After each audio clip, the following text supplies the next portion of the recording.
to start this.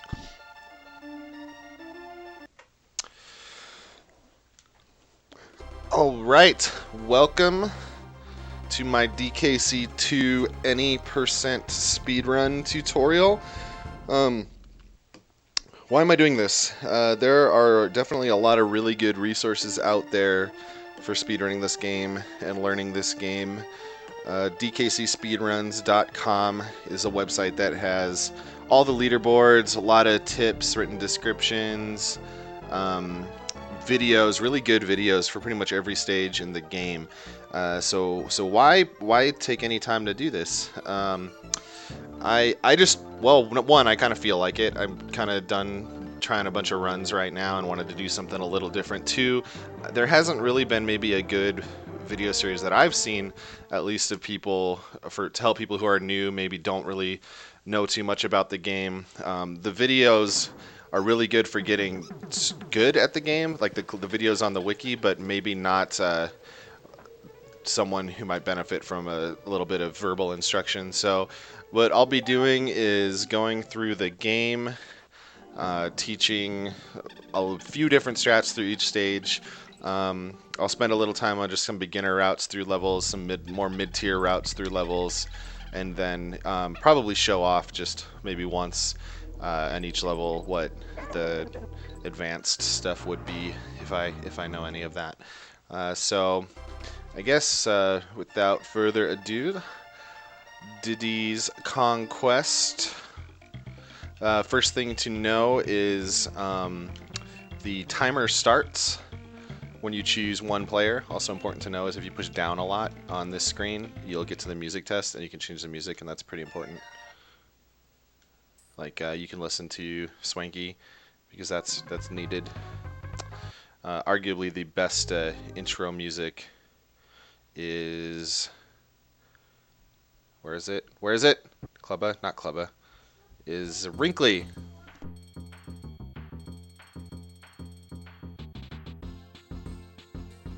So yeah, that's about as good as starting music gets, and this is really a classroom music, so maybe I should just have this going the whole time. Anyway, that's a waste of time.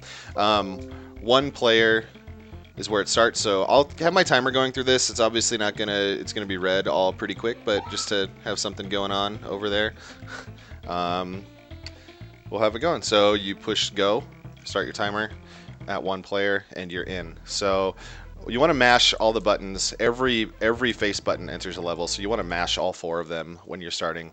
If you're this far, you probably know some of this basic stuff, but B is jump. If you just hold right or left, Diddy's just going to walk. I'm actually going to go ahead and make a save state here. I do have a game saver in to make this a little easier. But this is his normal walking speed. I'm going to go ahead and kill this guy real quick just to get a little space. If you hold Y, he'll run, so you can see that that's a bit faster. If you press Y, he'll cartwheel. So there's a few little movement things that you want to know. So holding Y is obviously faster than just walking. And you want to be holding, so you never really want to be letting go of Y for the whole game. But more importantly, you never want to not be rolling in general if you're moving along the ground. Another important thing to notice is that if you roll and you let your roll stop, you'll notice that Diddy kind of stalls there before he starts running. He puts his hand down, kind of stops, and then there it is. But if you jump right before the end of the roll, he won't do that, so you can keep going without losing your speed. Another thing that's important to know is that if you roll through an enemy, that doesn't happen.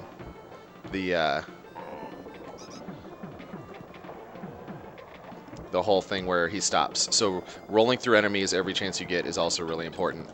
More than that, rolling through each enemy you roll through gives you a speed boost. So see if you can see that here. You can kind of see that you get a little boost of speed as you roll through stuff. So in general, what we're going to be trying to do through the whole game is rolling through as many enemies as we can to go fast. Another thing that's important to know that not everybody knows is you can jump out of a roll. So if you're rolling off of a ledge, you can jump. So here's an example of just rolling. Obviously you fall, that's not good. But if you roll and then press B, you can keep going out of that jump. So we'll do that in a lot of places where there's, say, a gap. We'll maybe roll off the ledge and then jump and clear something a lot farther than normal. Let's see. What am I doing? Alright, so DK barrels. You can pick up barrels by holding Y when you grab them. Then once you're holding a barrel, you can throw it by letting go of Y. If you hold down and let go of Y, you'll drop the barrel. That doesn't come into place too often in the game, but anyway, throwing a barrel, it gets Dixie when you have a DK barrel. So when you have Dixie, you can do a few different things with your Kongs. Pressing select switches which Kong is in front. That becomes pretty important, as knowing which DK Kong you have in front throughout the game is a pretty important thing. Dixie moves the same way as Diddy, just a little bit slower, and she jumps a little bit differently. Her hitbox is also a little bit different, and I'll talk about that when it's relevant. But same general movement if you ever have Dixie in front. In general, you'll have Dixie in front when her special ability is useful, namely this hover. So if you're in the air and you press Y, she'll hover.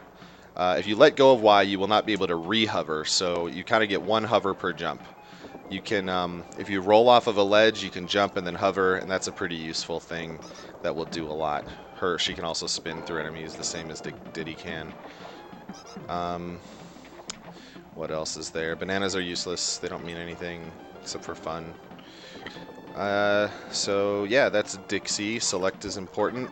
Usually you'll want Diddy if you're doing a normal platforming stage just because he moves faster. But like I said, Dixie's important for some places. Next important thing to know is teaming up. So if you press the A button, you can team up Kongs. And this is really important. We'll use this a lot to get through stuff in this more quickly. And then you can jump while you're team throwing. And then you can throw your Kong by pressing Y. So if I just push Y from here, she'll throw like that. She'll go over there and she'll cry. Now if I hold up while throwing, she'll go straight up and land right back on me, and I'll stay in a team throw. If you hold up in the direction, it'll actually pull Diddy over to where she lands. So throwing just straight, she stays there. Nothing happens. Throwing just up, she'll land right back on you. Throwing up and to the side, you'll move to her. Another thing, you can throw your Kong. Let me just load up again here. Try to reset the enemies. Also, if you hit an enemy, the barrel will break. You can throw your Kong at an enemy. They'll kill the enemy, and then the Kong will come back to you. That's really important in a few places. So yeah, we use team throws a lot to reach hard to reach barrels or areas, to do some skips, and there's a couple glitches with team throws as well that we will do. So first thing, so I'll get into an actual level now. So level 1, you're just gonna kind of in general want to move here, grab Dixie as quickly as possible, and get right here. This World 1 and World 2 in this game are special in that every single level has developer-intended warps. And they're all hidden, so you have to know where they are in order to find them. The one for this level, right here. So jump, press up, there's a warp right there. It's going to take you to this warp room. So once you're in this warp room, you just go through this door. There's a thing called fast doors that I'm not really going to explain, but then once it's going to shoot you out of this barrel right at the end of the stage. So this is kind of important. If you jump on a target from too high, this happens. And their Kong will do a little celebration, you'll get a prize, but this takes a really long time. You never, ever, ever want to have that happen with the target. Oh, the music's still playing. That's what Game Saver does sometimes. It keeps the music going, so it'll be a little off. Even worse is Diddy's rap there was really long, so Dixie's is shorter. You'll notice this is a lot shorter than the rap Diddy just did. So the few times that we have a fanfare, we'll want to use Dixie for that fanfare. But in general, if you just hit the target like that, it exits the level normally.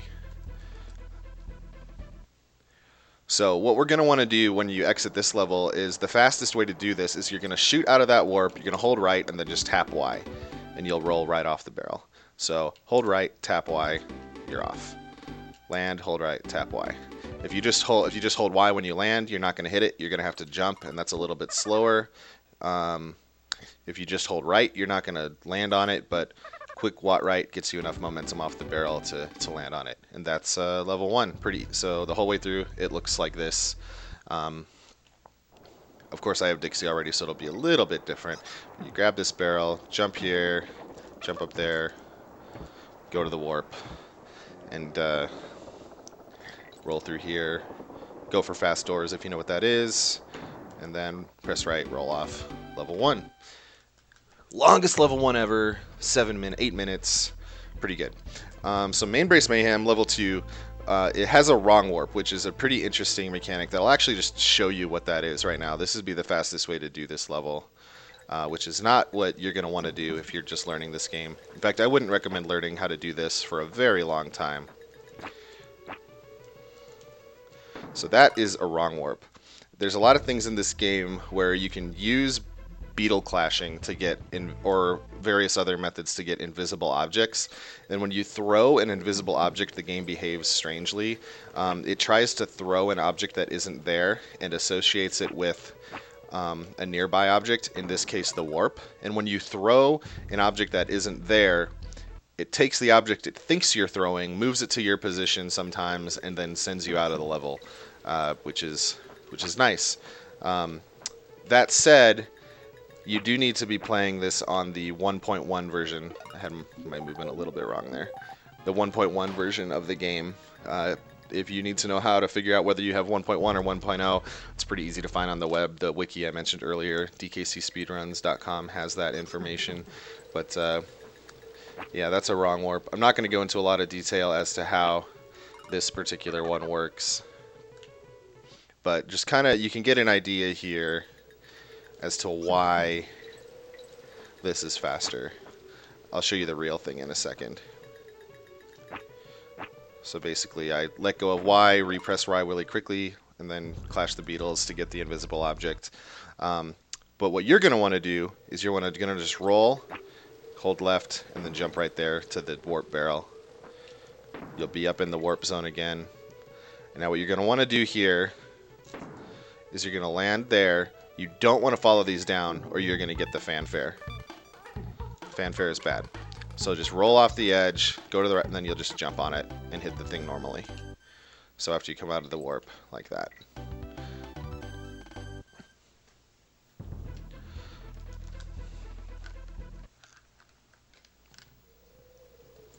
So yeah, again, this is what you're going to... So I guess I'll explain that a little more. In general, the warp barrel is right here, right below this pillar.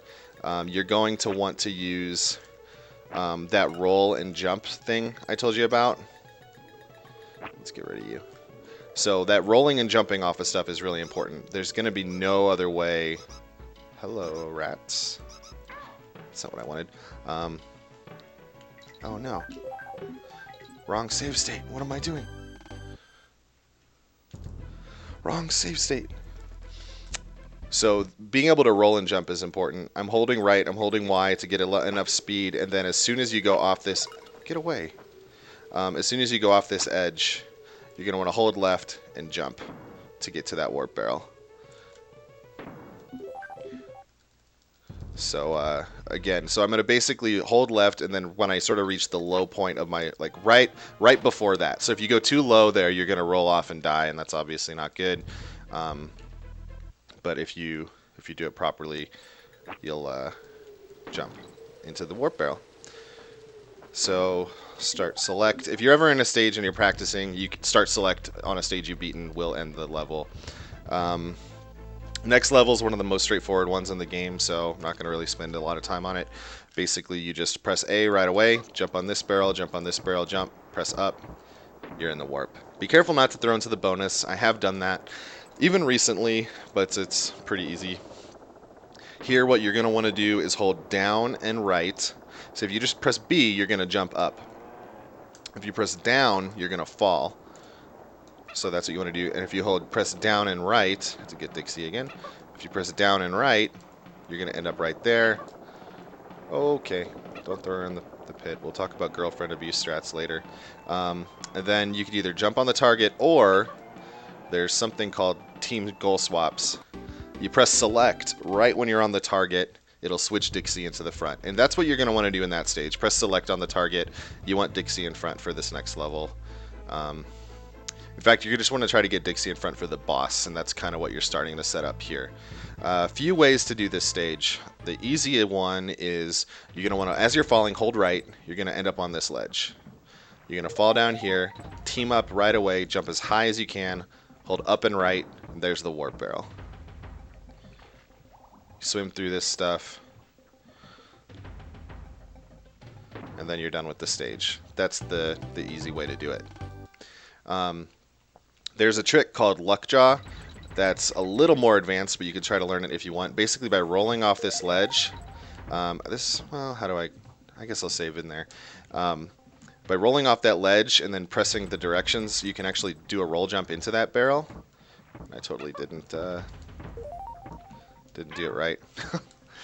It's hard to talk and explain at the same time. But, yeah. So, let's go ahead and save here. So by rolling off this ledge and doing the right movements,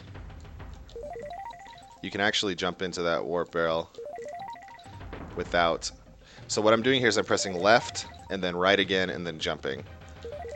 The general idea is that I don't want to touch the walls. So watch what happens if I touch the right wall. If you touch a wall when you're spinning off of a ledge, you can't press the other direction. So she's going to just basically keep going down. I'm holding right, nothing's happening there. I hit the wall, I'm holding left, nothing's happening. So that's why you have to press right to avoid that wall, left to avoid that wall, and then jump. If you press too far, you're going to go like that. So it's called Lockjaw because it's basically luck whether or not you get it. It saves about 4 seconds if done right. Don't do this unless you really want to. Even top players can miss it from time to time. I'm got a pretty good time in this game, but I still miss it relatively often. So what you're just going to do is just want to fall down, and then, in fact, actually, holding right off the ledge is going to line you up perfectly with where you want to be. You're going to end up right there, team up, jump. You want to make sure you throw at the highest point of your jump with Dixie, because you may not make it. So I'm holding up and right, throwing with Y in the mid barrel, or in the warp barrel, then get through.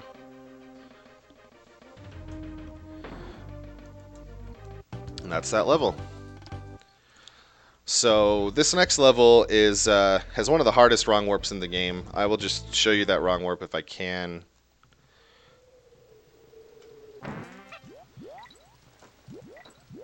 Use Rattly here.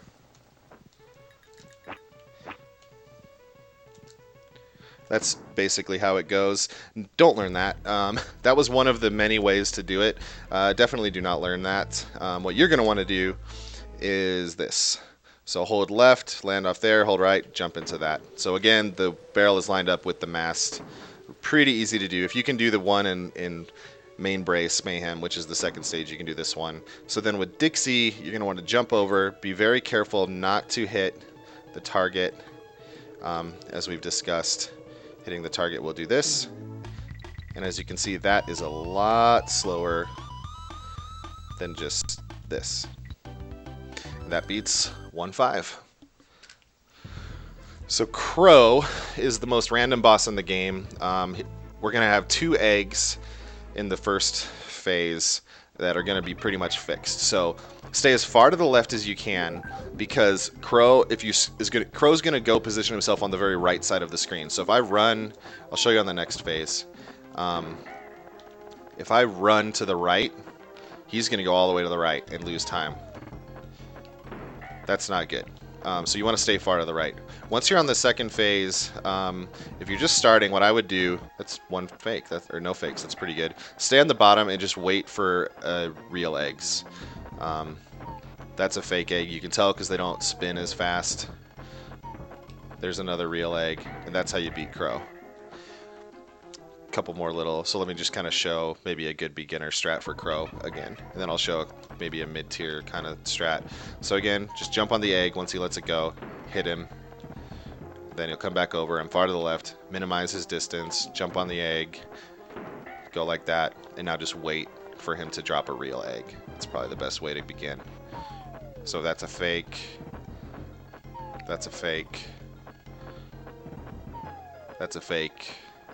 You definitely do not want to lose Dixie here. There's a real egg. Grab it. Hit him.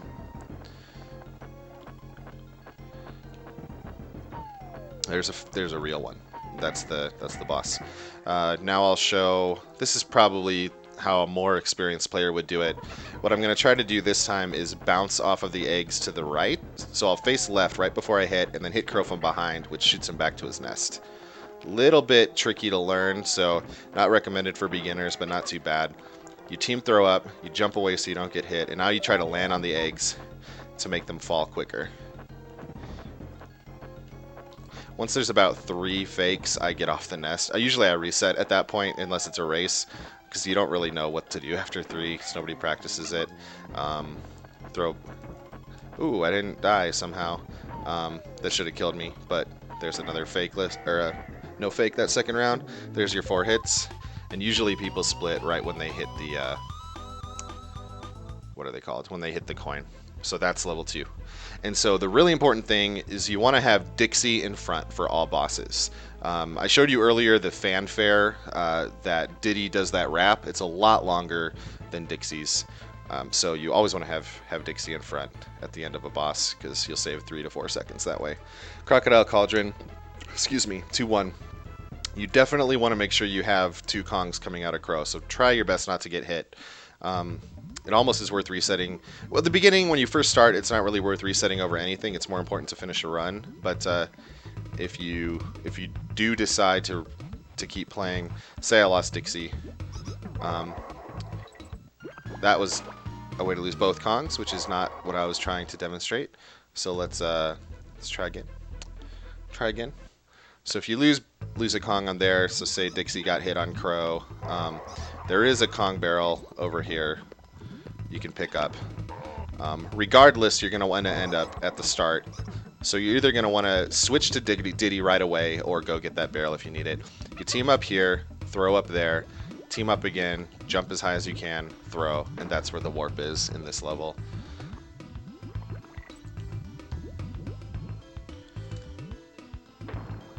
Then off that guy, jump on the target. Pretty easy. So that is that's the way you're going to want to do this. There is a wrong warp in this level that I'll show.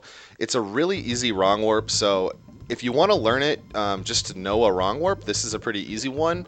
What I'm going to try to do is try to get that Klamber over there to come to this chest.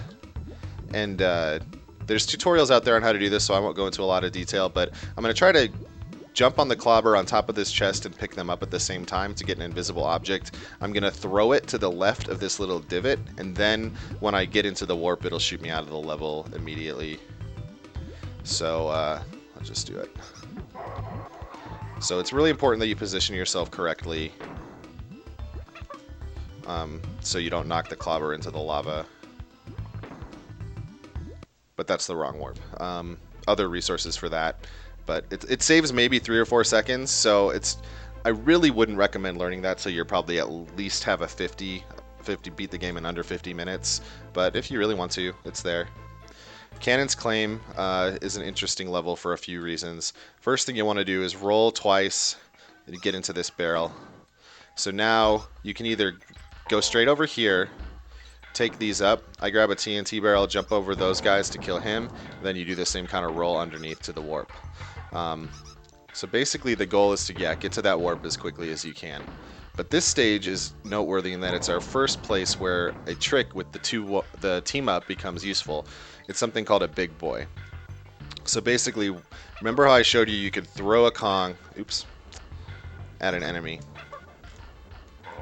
and they come back to you. If you press B while they're coming back to you, you get a super jump.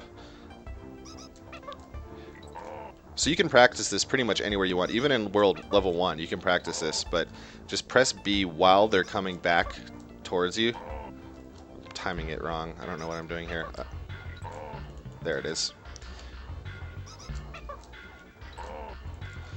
So it is a little, if they get back to you too early, or you press it too early, you're not going to get the full jump. So the timing is a little tricky and a little bit different on each throw, but I don't know what I'm doing. But there's a trick here where if you throw Dixie at that guy, jump up and then jump off this hook while she's coming back to you, you can get that extra boost. This one's a little bit tricky because you have to throw, jump, and then jump again in the air. So it's like 3 jumps, jump. So it's jump, throw, jump, jump, throw. And you have to make sure you get enough height. Like, it's really easy to have some of those short jumps, and then you're going to completely miss the warp barrel, and then you've just wasted a bunch of time, and you have to go around like I showed you earlier. Or if you press B too late, that'll happen, and you'll fall.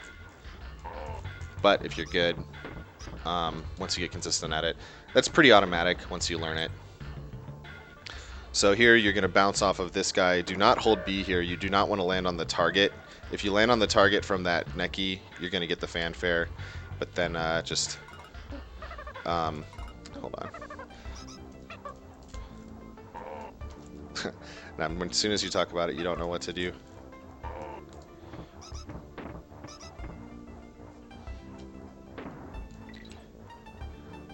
So if I land there from the necky, so you want to land, keep holding right, and then switch, and you're going to get that Kong switch again to get Dixie in front for this stage.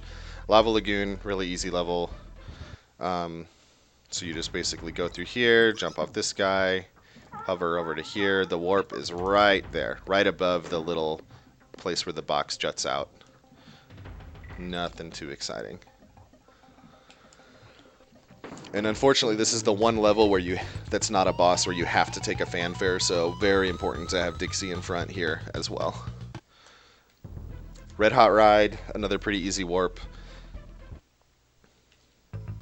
First thing you're going to want to do is hover over this pit. If you want to, jump on the balloon first just to make it a little safer, but probably easier just to learn how to hover over this pit. This guy, you're going to have to wait a second for him. You jump over him, get here, team up. And then there's the warp is right above this thing, okay? I probably should save. So the warp is right above this thing. So if you team up and throw right above that, you're going to get the warp. That takes a long time, though, to get there. So it's possible to actually make it, not from there. It's possible to make it from a, I'm going to die and show this again. It's possible to make it from the left geyser, and that's what you're going to want to do. So yeah, jump over there, hover across. This guy, you wait for him to get out of your way. And team up and then jump, and I'm holding up and right. So usually you know you're okay if you move the balloon a little bit and then jump. You've got it for sure. I keep forgetting. This is a terrible save state. So that's what you want to do every time. A little bit faster. And so then what you'll want to do here is I'm going to jump off this and try to land just to the right of the target. And then if you land there and press select without wasting any time, you can actually get a team swap as well there. And that'll save some time and put Diddy in front, because you do want Diddy in front for the next level. So I'm going to jump, land right there, press select to team swap. Diddy's in front, Squawks Shaft. So this stage, the warp here, so you want to basically roll. It's kind of like there's a barrel right here, right below me here, that you want to get to. So if I roll from here, that gets to it. So it's sort of, if you look at where this other barrel is, it's just like below and to the left of that. And it shoots you to the warp. The fastest way to do it, though, is not going to work because I have to set this up differently. I'll take the warp first and then show it the real movement afterwards. nice death music gives us some quiet. And then run over here, target. So here's the real movement. You basically roll again, jump up here, roll down, and then you're there. That's a little bit advanced, but we do that so we're constantly rolling across the whole bottom. If you don't roll like that, you're gonna get stuck. And then once you shoot out of that barrel, what you want to do is try to shoot out of that barrel as quickly as you can. So you shoot straight down, and then I'm holding Y and right, and then you can do a team swap on the goal again. If you do that in one smooth motion, you'll get the team swap and you'll go straight up to Kleever. So Kleever is an interesting boss. He can be pretty tricky to learn. So I recommend just kind of putting some time into it. At first, there's nothing too fancy. When you hit him like that, you can jump off his head straight to that hook and get over. I don't recommend that. I reckon just jump on that hook, go across these ones, then hover, or go across all the hooks. Learning to avoid the fireballs is important. You can just jump across these hooks. It's not too big a deal. And then you want to try to throw it like that. So once he takes his third hit, he's going to go into the lava and he's going to start to kind of go berserk. You want to try to bait him to do his little charge up top so he misses you. That's going to let you be free to jump on this hook. Now, a way to make sure that you're safe, well, first one, you just want to grab the cannonball, jump up into him. A way to make sure that you're safe on the next one is get to the last hook, kind of pause, hover a little bit, and fall. That'll give you plenty of time for that cannonball to land. And then you do the same thing again. There's 2 coins over here. These are kind of good to aim. Once you see the cannonball start to fall, you're going to be okay. And then you're not going to need to worry about dying. That's a really, really safe way to do Kleever. If you're just learning the game, that's really good. Like, just do that. Oh, I want the music. I'm gonna die. I'm gonna need to probably pay attention to my lives here with the way I'm just kind of throwing them away haphazardly. But so here, I'll try to do a fast Kleever fight though, just for fun. So there's a little bit of randomness into where these cannonballs spawn. You can drop that by holding down, dropping it right on him, bounce off, hover over. Ideally, you'll never see any fireballs after the first one. So that's how you know you're going pretty quickly. This is a trick called Lava Fly, which you shouldn't learn. Not for a while, anyway. It involves buffering an input and letting go of the direction at the right time, and then baiting him into targeting you. So this is a pretty good Kleever fight. It's not optimal, but it's good. Then the goal is to time the cannonballs such that you're picking them up right as he's about to hit you, so you waste no time. And that's called Flying Diddy for the fans.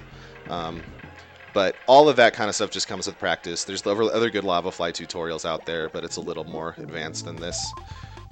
And then much faster World 2, so making good progress. Making good progress. World 3, though. World 3 is where we no longer have intentional warps. So, Barrel Bayou, 3-1. First thing to do, switch to Diddy. You had Dixie in front for the boss. Really important.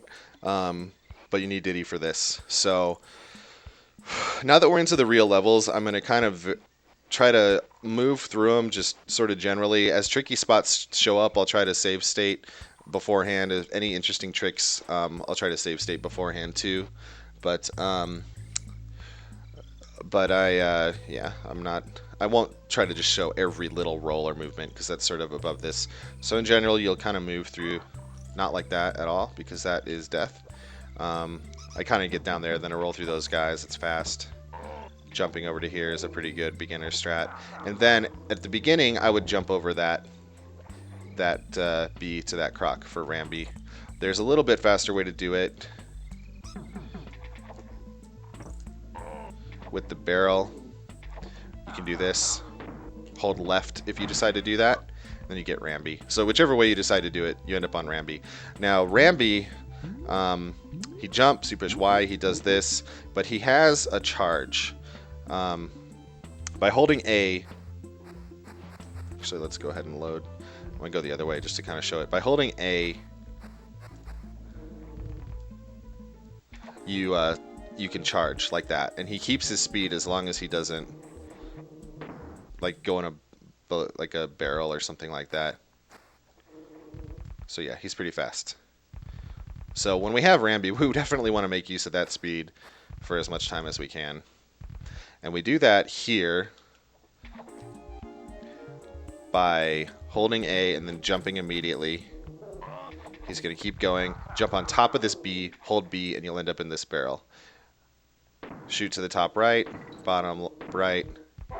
Then this guy, if you're holding right, you'll hit him. Otherwise, just charge. What I do is jump right before the edge, keep still holding B, and then you shoot like that out of the barrels. Let me try to show that whole section again. Just takes practice. This is a lot easier than it looks. So again, I'm jumping off this B. I'm still holding B.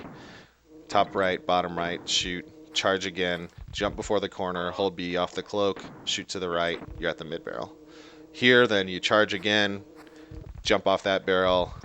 And then you can go right through that sign. It's a little faster to jump off Rambi by pressing left and then X beforehand. I'll show that. But it's a little harder to do. Jump off B, hold right, barrel, barrel, barrel, go. Okay, so I'm at the middle. So now hold, charge. If you let go of charge too soon, that'll happen. That's faster. So anyway, you go through there, you get past these barrels however you want. Now we're coming up on something important here. You want to team throw into the barrel on the right. It may seem slower, so I'm holding up and right to team throw. That may seem slower, but it's important. To get through these barrels, just hold right. Now, oh shoot. Sometimes Game Saver, you use the select button to... Ooh, is this even going to work now? Sometimes Game Saver can mess up and switch Kongs when you don't want it. It's really important to not get hit on this B, because I want to hit this guy. Yeah, dang, it messed it up. Okay, I'm going to die on purpose. Because I switched Kongs, it messed it up.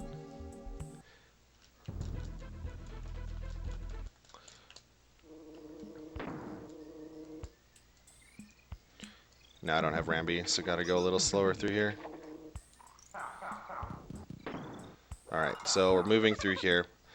So I'm going to save right before this, and then I'll sort of show the whole thing. So I team throw into this barrel. And now what I'm going to do is I'm going to get over these two guys however I can, not get hit on the B, and I'm going to intentionally get hit here. I'm holding B, and I press Y at the top, and you hover all the way across this pit. By throwing into that barrel back here, you set up a super jump on your next hit. That super jump lets you get enough height to hover all the way across that pit. Say I don't have the super jump. See, I got the super jump there, but say I don't do that. You have to take this barrel, and this is really slow. So we really don't want to do that.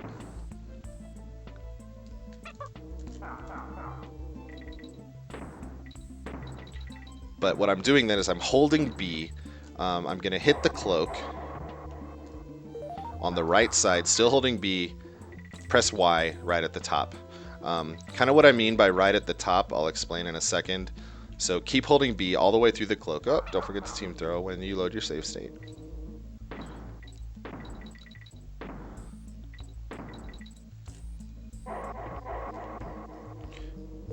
Hold B.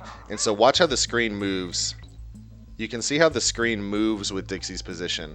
So you sort of just get used to the screen moving, and so you can kind of, even though Dixie's off the top of the screen, you can imagine when she's right over that barrel, that's when you want to repress Y. You're probably still holding it, and that's a good thing, but you want to press it again. Right, so over the barrel now. I let go of Y, repressed it really quick, and that's my hover. The thing that I think is really easy to make a mistake there is to press Y too soon. And if you do that, it looks like this. Like you think, oh dang, I'm in the air, I need to hover. It kind of freaks you out. But if you do it wrong, it's going to look like this, and then you're going to die and not make it across the pit. Or you press it too soon entirely, like so it doesn't even register. That'll happen. So I'm only going to go into more detail on tricks like this that I think are worth learning as a beginner. There are other levels that... Yeah, I can't even do it wrong anymore. There are other levels that that are hard and have lots of difficult tech to them that I won't necessarily show the hard way to do. So that's what's this level? Let me go ahead and actually just show the whole thing, just because that's a good idea. So normally you would have Diddy here. I'll pick him up here and then kind of show the whole stage from this point on. So this would be kind of how this stage would look if done properly.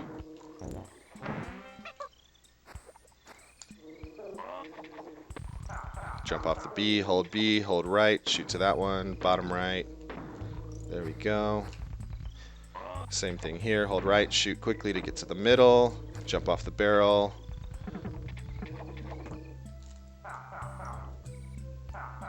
I rolled a little too early there. You're supposed to get to the second barrel, but this is where you team up to third. So after the two cloaks is where you do the team up, jump over that B. If you throw into the left barrel, you're fine. It's just a little slower. You can still get the damage boost, though, which looks like this. If you get the G, you're amazing. I did not get the G that time, but getting the G is very important, so make sure you get that. And that is 3-1. So now Glimmers. Glimmer's Galleon is one of the hardest stages in the game to optimize. I'm not really going to show anything in here because basically you just need to know the route. So just move through the stage sort of like I am. At first you just want to get through. That's really all that matters. But as you get better, you're going to want to try to make it so you don't hit any corners. Every single corner here is trouble. And every bonk you have slows down and loses time.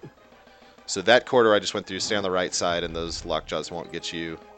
This guy, you can go over the top. You don't want to go up in there. That was bad that I did that. Grab the mid barrel if you're going through this the first time. Experienced players won't because they're not afraid of dying, but in your first runs, definitely grab it while you're still learning the stage. Try to make sure that guy's to the right before you go past here, or he'll snipe you.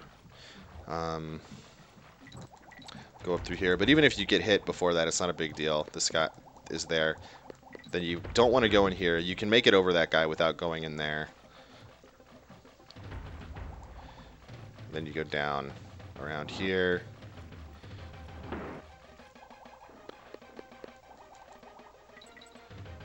Through there. The end. If you go high enough there, you won't spawn the guy. But I'm going to try to do that again because that wasn't very clean. So I'll show the stage one more time just so you know.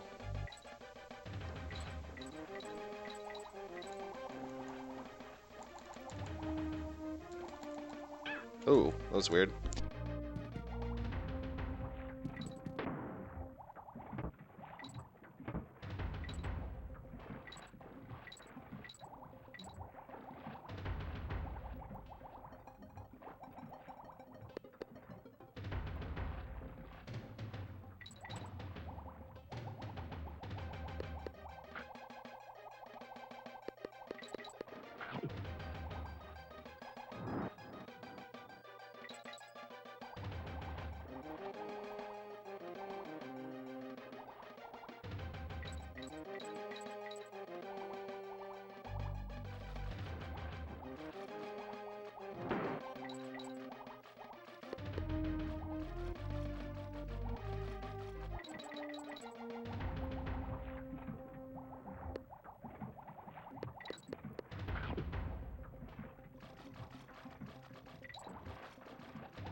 So anyway, that's this stage. It wasn't perfect, but is what it is.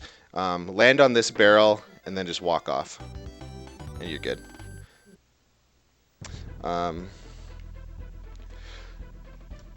So anyway, yeah, 3-1. Actually, I made a mistake.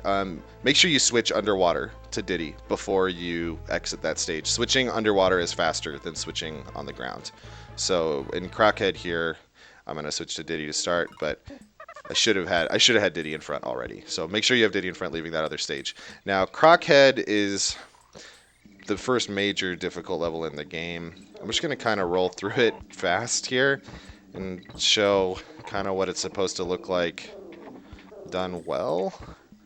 I don't really know how much time I'm going to put into this level describing it. It's hard. You just really have to put a lot of time into knowing what to do and where to roll and when to jump. This jump is hard. Don't do this. But these rolls right here are pretty easy. Just I'm holding B, rolling, and I'm holding B to get full jumps off of a lot of these guys. You don't want to do that right then either. I took that a little safe even now. But that's how that level looks done quickly. But let me try to see if I can figure out what some tricky areas are. Kill that guy. That's a good way to start. Here, you can grab this to kill him. With these guys, jump on across them. I'm holding B so to get full jumps off these things. Here, you can grab the DK barrel, get this guy, roll or jump off this flitter. Either way, that's pretty safe. So here I'm holding up, so I'm at the very top of that jump I just did right there is actually pretty hard. The game wants you to take that flitter. If you're at the very top of this vine, you can make it. But if you're not at the top of the vine, like if you're a little bit lower and you try to jump, I think I actually am too good at it now. Oh, it's not as, you don't have to be as high as I thought you did. But or if you let go of B, like if you don't do a full jump, you'll die. So definitely do a full jump and hold up and you'll be okay. Mid barrel. Take your time kind of going across here. If you hit those barrels, that makes the crocs spawn. For this one, just kind of jump across them. Rolling off crockheads is really hard. Wait for the B to come back to the left. Maybe kill that guy. But here you can't, so if you do want to roll off crockheads, this is a decent section to do it. When you're rolling off of them, you want to make sure you're rolling off the right side to get the most distance, and also make sure you actually get the roll. So kind of roll off the eyes. So what you'll do here is you'll jump on this, roll off the eyes, bounce off that one, roll off the eyes of this one, hold B, roll off the eyes of this one. And then you can jump out this guy and be on a vine. It's a pretty easy section to learn to do quickly.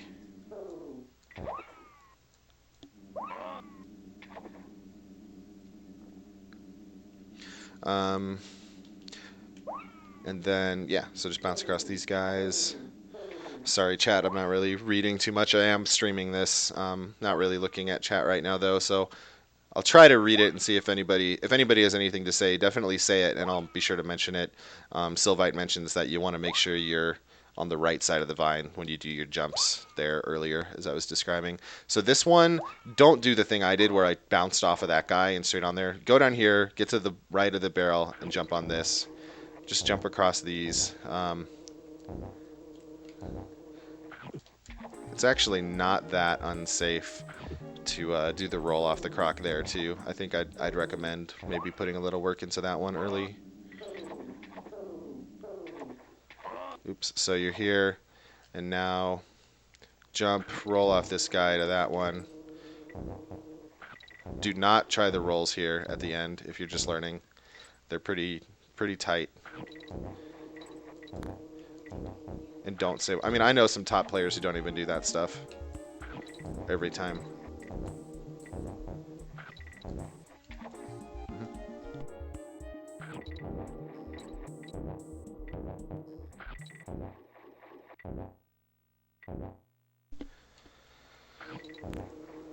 Okay, so when you get here, yeah, do this. Just jump on this. You can do this one if you want. It's a little safer, but then grab that. Now, this is important right here. If you jump from above the target, you're going to do that. Actually, it's going to mess up because where I grabbed... Shoot. So where I grabbed this vine after jumping, I was above the target. So it thinks this is my starting position for my jump. Even if I jump from down here, the game still thinks that was my starting position because that was the height where I grabbed the vine. So if you do the slow movement across those guys like I did, you're going to want to, even if you come low, it's not going to work. You're going to need to make sure that you do this to not get the fanfare. But if you are able to roll off that last croc and grab this vine or this vine low, like below the target, then you can jump right onto the target, no problem. You'll notice that's what I did the first time through the stage, so go back and check that out.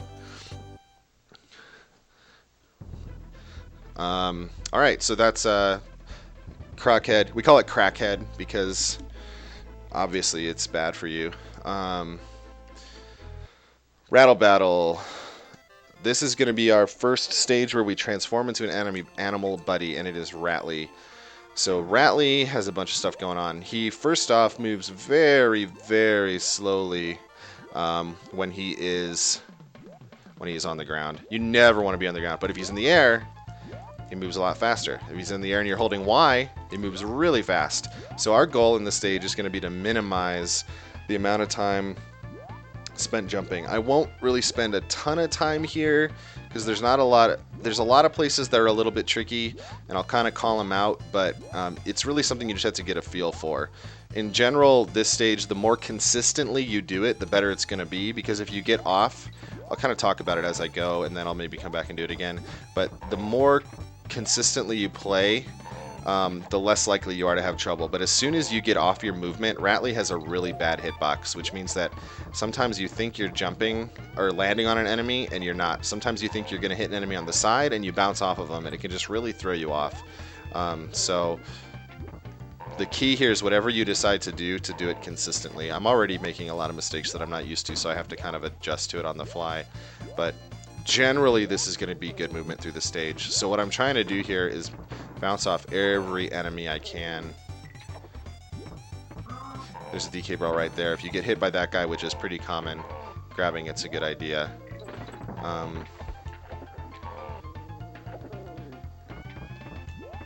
So I'll talk about this part a little bit at the end, but if you manage to bounce off him, just 3, I'm holding B, Y, and right. That's all that part is. Pretty easy. And then you can select at the end.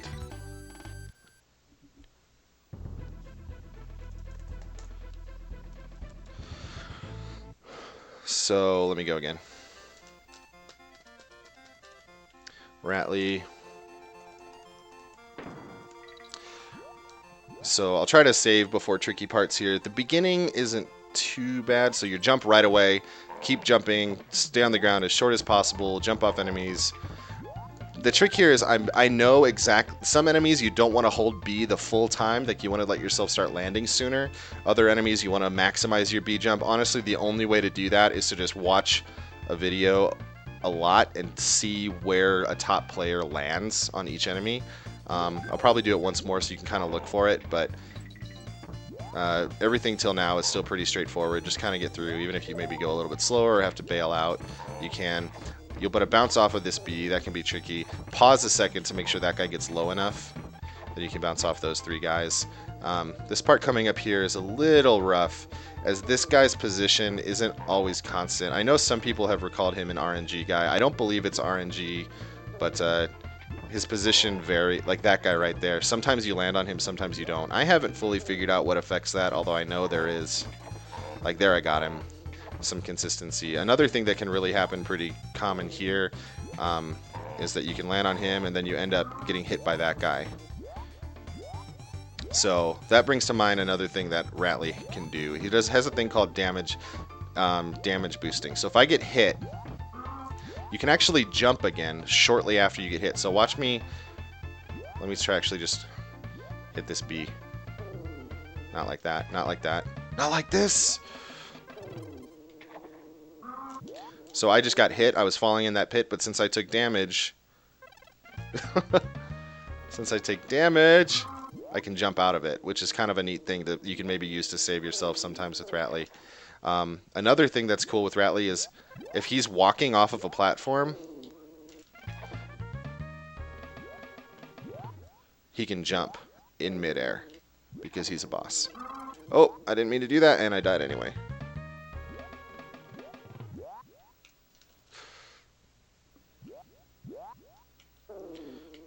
So let's just show this. So watch, I'm falling, jump. So the damage boosts weren't even necessary for this pit, but that can save you sometimes too in some of these pits, so good to know. But ideally, that's how that will look through that section.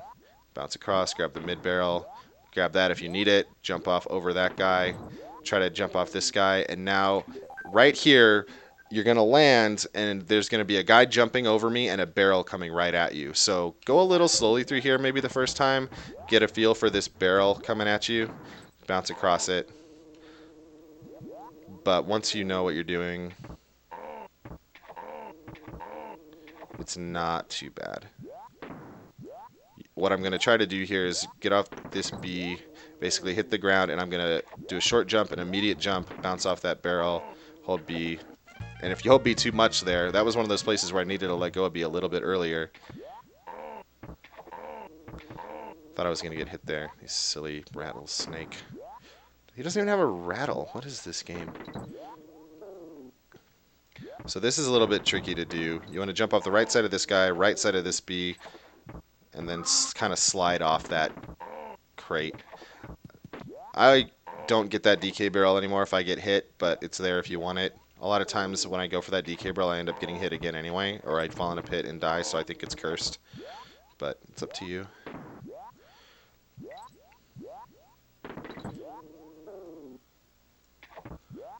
No. So I got hit, so now I need to... Well, now I've got this DK barrel. But I got hit again, which I'm actually kind of glad happened. So when you land there after that DK barrel, you're going to have this cannonball guy kind of shooting at you. So usually what I do is I jump right away. Then here, you don't want to keep holding right. You need to pause for a second and jump and get high enough on top of him before you hold right. There, my normal movement wasn't happening. So let me get back there. I'll kind of talk through it again. RNG kaboing. But he worked for me that time. Again, if you get the movement consistent, he seems to be there all the time, but there's tiny variations that affect whether he's there or not, which is weird.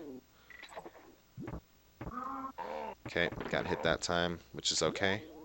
Jumping over this stuff. Let go of right, jump, hold right again, bounce off that. So here, what I'm going to try to do is I'm going to land on the very...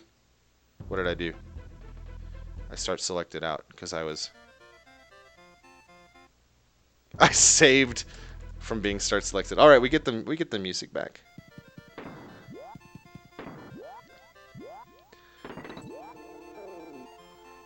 But getting the music back makes it worth it. Now I actually feel like I can play the level. Hey, we didn't get hit. Jump really quick so you don't get cannonballed. Let go of right, press right again, bounce off this guy.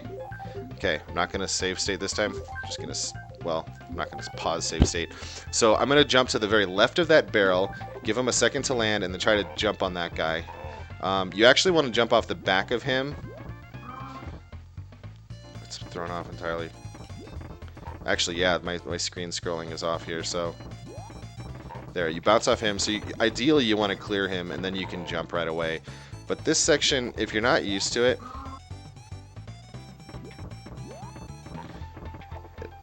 You might want to wait just to get used to the feel for these barrels. When you're good, you can do this. Don't even try to time this to get it perfect. Just wait for a barrel. He shoots one. Here comes the next one. Jump, bounce off, and all I'm doing here is holding B and right. Pretty easy. But say something goes wrong and you get hit right here. Oh no, that's bad, right? You're gonna be nervous, but it's okay. As long as you're holding B and right, you're fine.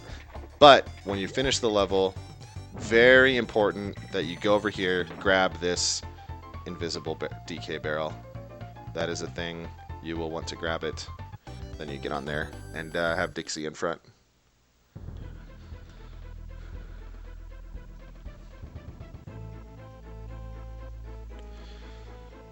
So, yeah. Let's try whole thing. So I'll talk through it and then move on to the next level.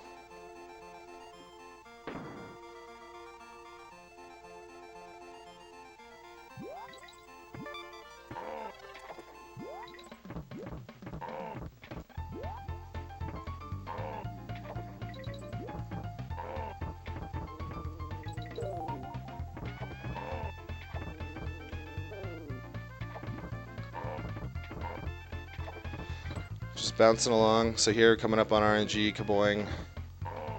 And I am good. Yep, nice.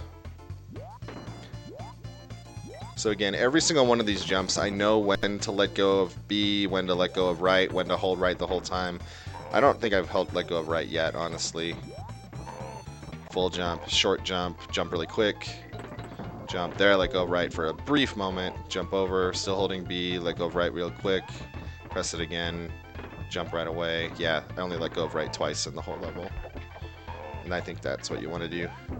And then, if you don't have Dixie in front, if you don't jump, you can do a team swap there as well. All right. So Slime Climb. I'll show, there's a wrong warp here.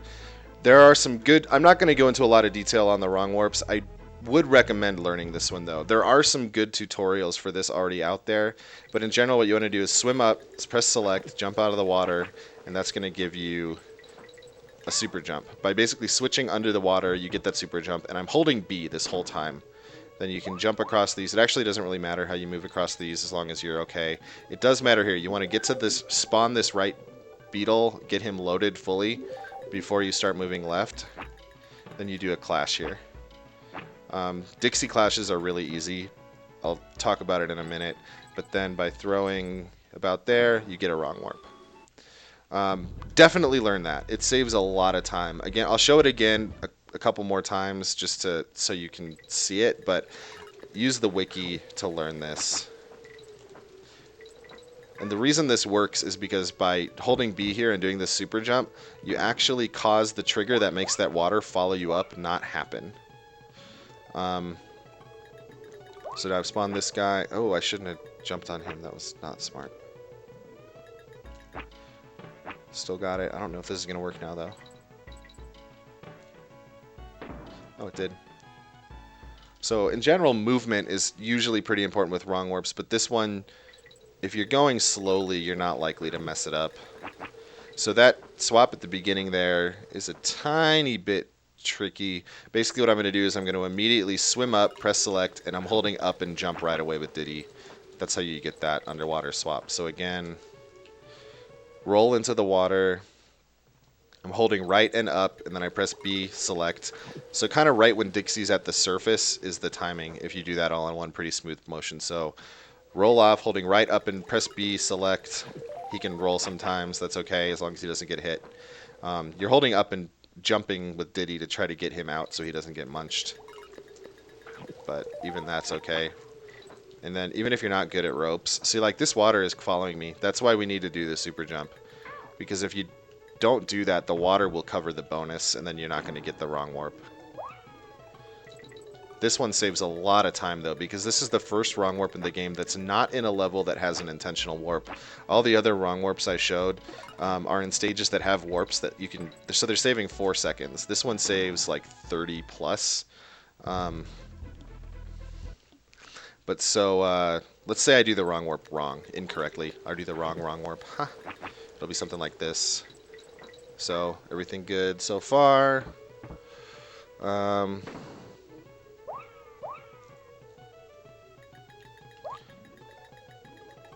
Say I messed that up a little bit. Uh-oh. Now my IDs are off completely. Oh, I killed the beetle. Well, maybe I can respawn it. Oh no, let's go load everything up. Maybe something will come back. I don't even know. I'm just making this up.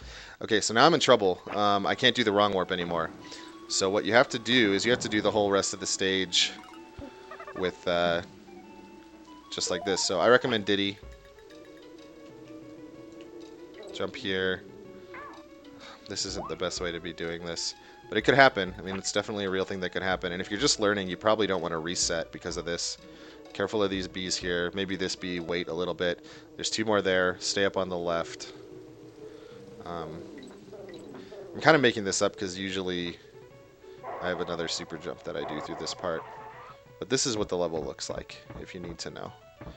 Cannonball, you can use it to help you with these guys. You can make that jump if you do a full jump and hold B.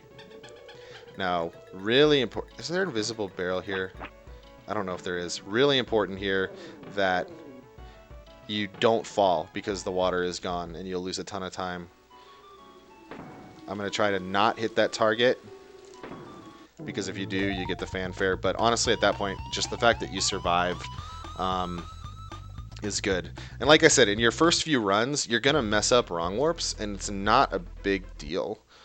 So it's good to be a little bit comfortable with the second half of the stage. So let's say, ooh, I'm gonna do this without the super jump. I don't have any idea what I'm doing. No, I'm not gonna. Okay, we're just gonna start select. But yeah, this is a good thing to know, even if you're not just working on PBs, but if you want to learn, if you want to race, like knowing the level a little bit is going to make it not as catastrophic in a race. Like it's possible to win even high-level races with missing this because there's so many other places for mistakes. But maybe a mistake you could do is by like, dang, I want to try to show the what happens if you mess up the wrong warp. Rope jumping is hard. It'll take a long time to get good at. Just practice.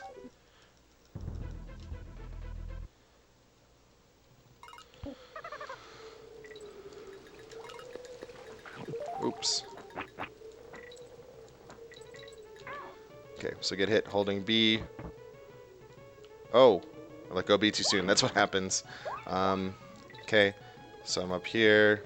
I'm over here first. Okay, I've got my guy. And now I do my clash. And say you set the IDs wrong, or maybe you throw too early. You're going to get shot out of the barrel, and that's not good. You go to the bonus. And this will actually cause the water to reload. So first thing I'll do in this case is switch to Diddy, jump, roll through this guy, grab this invincibility. And you can actually do another water switch here. As soon as you hit that water switch, swim up, and now you've stored another super jump. And so, by having this super jump, what I'm going to do is I'm going to jump on that B to the right, and hold B, and I'm going to hold left. As soon as I pass a rope, I'm going to hold right again. Pass the rope, hold right again, you're up. That skips a huge section. I'm not going to go into more detail on that one, but basically just roll into the water off that ledge where I did, press select. Once you hit the water, then swim up, jump off the B, hold left to dodge the rope, then hold right again, you'll get up here. It's a good backup trick to know. Also, if you ever want to do 102%, that is critical because you do the whole stage, basically. Same thing, you try not to hit that, especially if you're Diddy. Now I have the wrong Kong in front. If you ever need to go back and say you get hit and you need to go back and grab another Kong for Slime Climb, this is your fastest Kong to grab. Ideally, you'll have Dixie in front for Bramble Blast. So Bramble Blast, you're pretty much going to just have to memorize. Hover over this.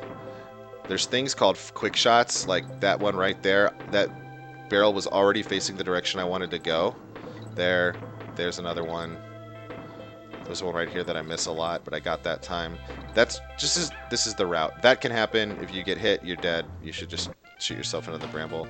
Not really, but I did on purpose because I want to play better.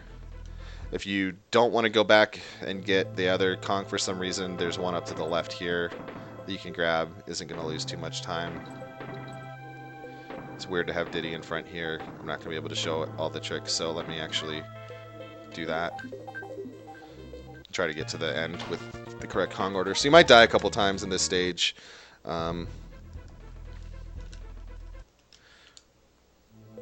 Which is fine. At this point, it might be faster. If you're already up at the stage, rather than backtracking, it might be faster just to take that one. Good to have two Kongs for this level, especially if you got Dixie in front. So that's what happens if you miss a quick shot. Basically, to do a quick shot, you just press B like within the first couple frames of entering the barrel. I kind of use the... Once again, what am I doing? You use the... I use the little explosion sprite. Once they enter the barrel, you see a little flash. I kind of use that as a visual cue as to when to shoot.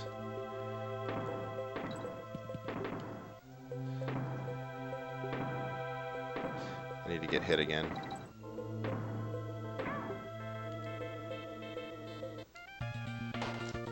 Try to get through this with Dixie in front without being bad.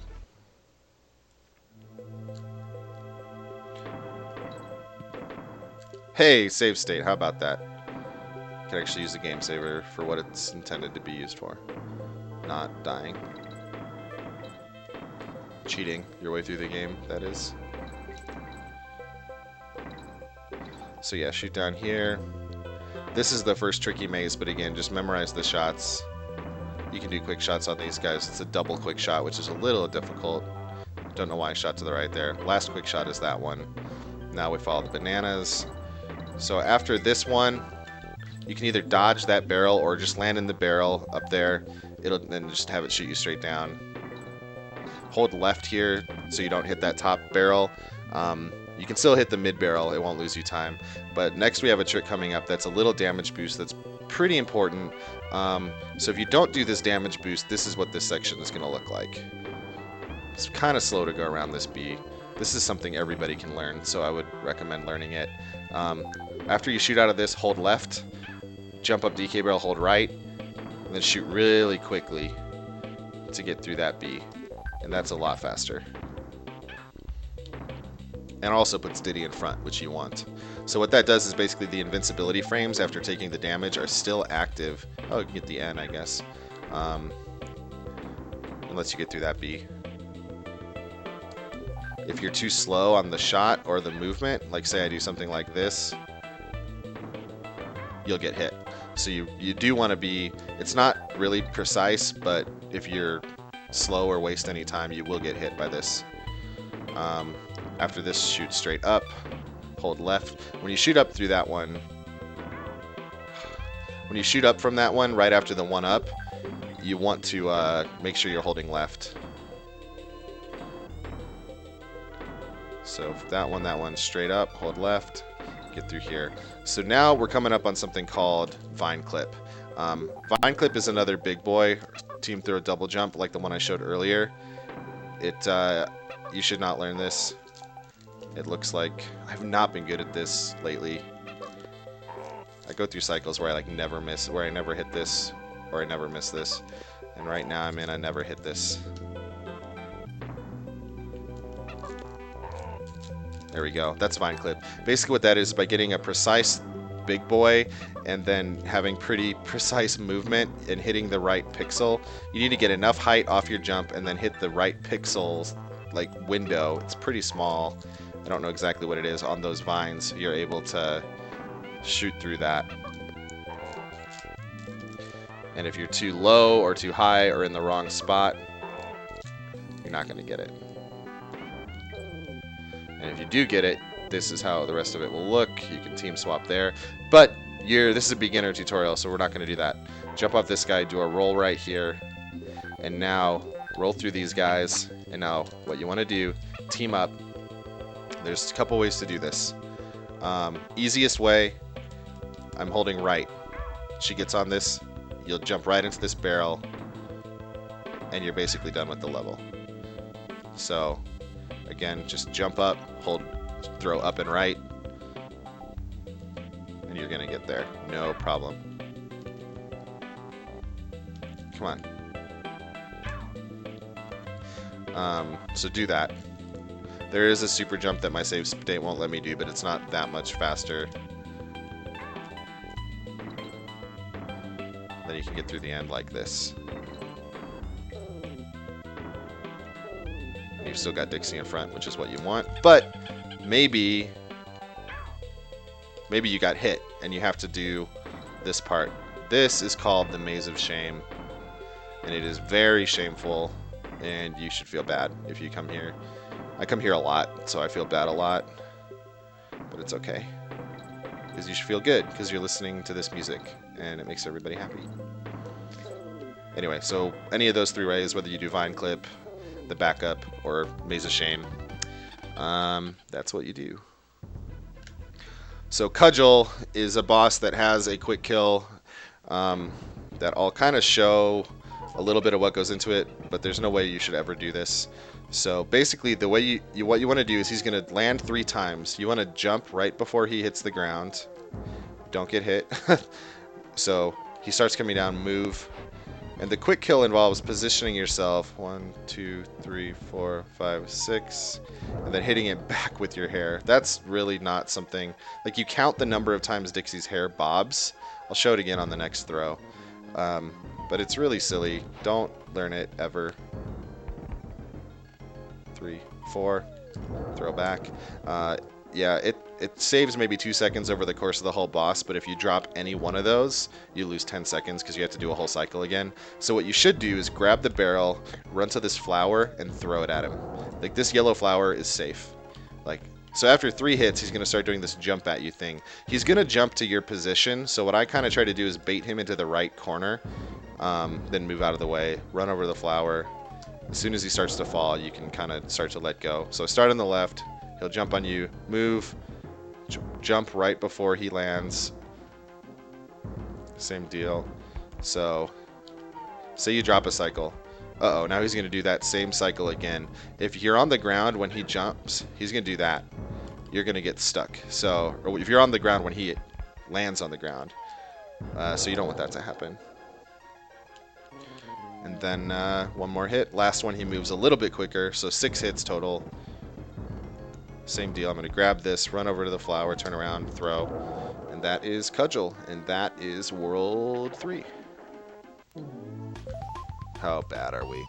1 hour, 13 minutes. Not bad. We're moving along. So, Hornet Hole. Hornet Hole is a really cool stage.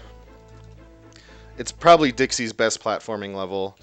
Most other stages, as I was mentioning in 1-1, you do Diddy and the platforming stages, but this one, Dixie's hover is really helpful. So we're going to use some good Dixie movement through the start.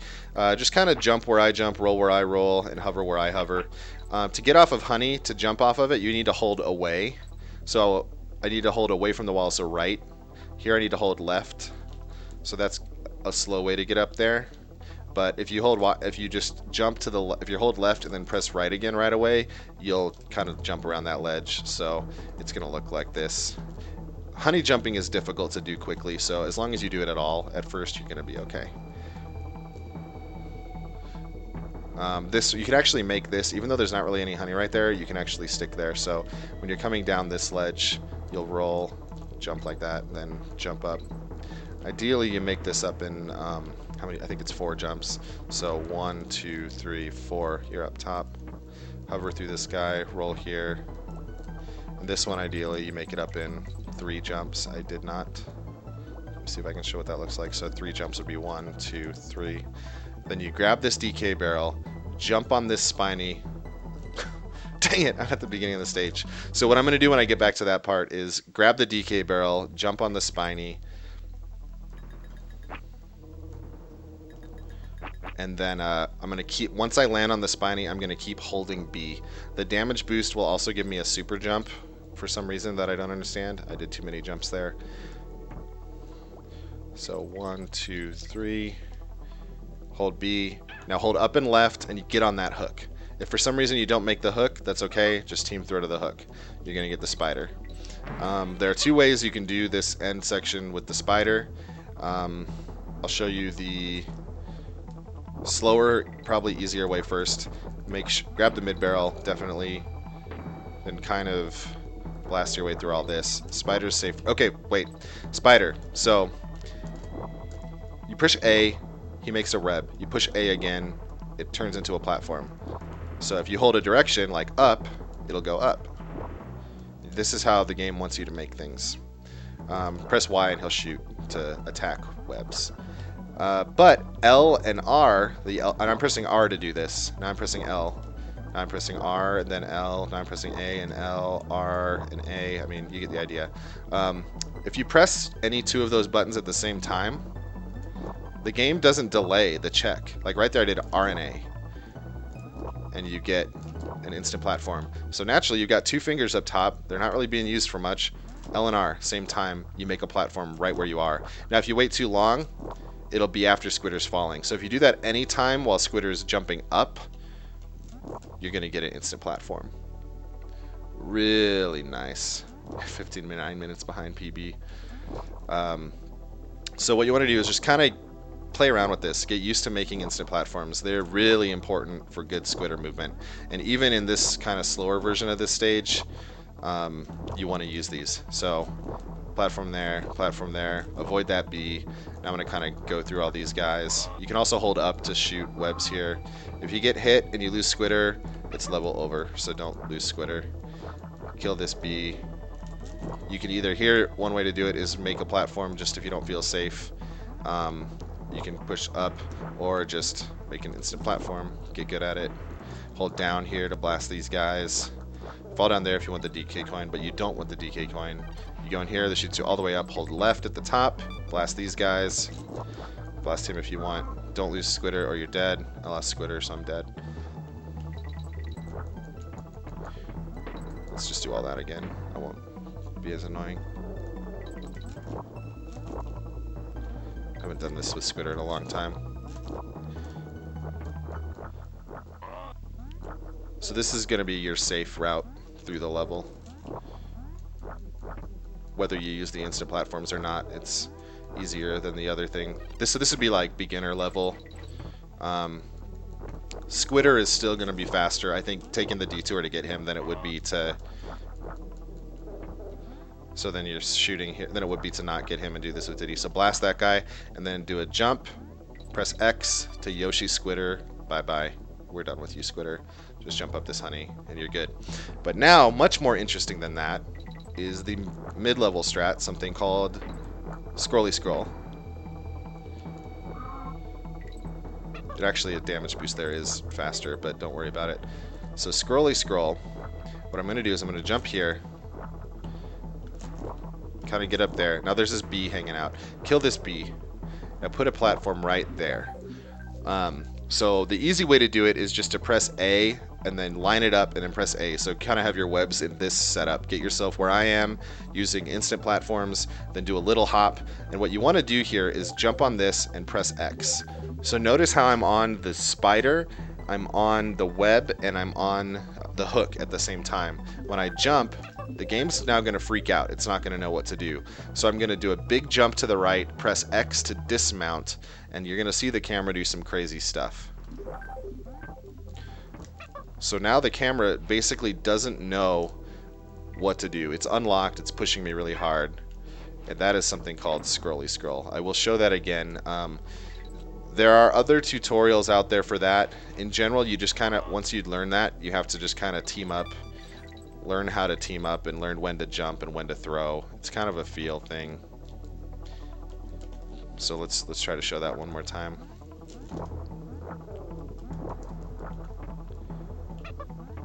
So roll, team up right there, jump over this guy, jump right at the downhill, throw up right before you hit the edge. So let me kind of explain that again. Kill this guy, set up your web, that should be okay. Press X, roll, team up right there, jump over him, jump at the down, up right before you hit the wall. That's how you get through. Last time. X, jump off, roll, team up, jump at the down slope, up and right before you hit the wall. Then jump and wind the B. Hold B when you hit him, you'll get a super jump and you'll hit this honey. You go up there, be faster so you don't get hit. Now, a slightly faster setup for this is that. Like that, I wasn't quite good, but like you hit the B and you make your dismount at the same time. That's more advanced. Just kind of do the easier setup I was showing earlier. It doesn't really matter if you get that DK barrel there. You'll get one in the next stage if you don't. Be careful of this guy with this hook. It might be easier just to wait till the hook goes back at first, but bounce off of him to get that hook, or if you don't do it, just team throw. It's a little bit faster and definitely safer to go through this. Then hover, roll down, jump and hover across this pit.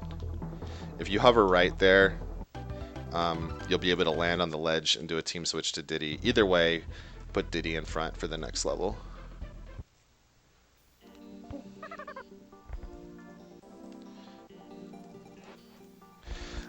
So this is Target Terror, the first of a few auto-scrollers in the game. Not a lot to say about it.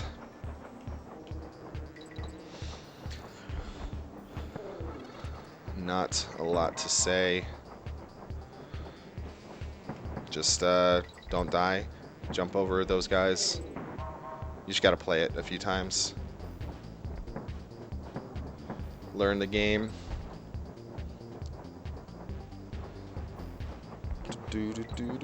Good music. So I really love this game, but one of the few things I don't like about it is that this tile set, like the carnival tile set, don't jump in that bonus by the way, is only used for these 2 auto-scroller levels in World 4. Like it would have been really fun to have a platforming level of this tile set. Like, don't you think that would be good? There is a quicker way to get across that dragonfly zinger bee thing. Don't do that if you're new. It's easy, but don't waste your time thinking about it. In fact, pretend I didn't say it at all. It doesn't exist. Bananas.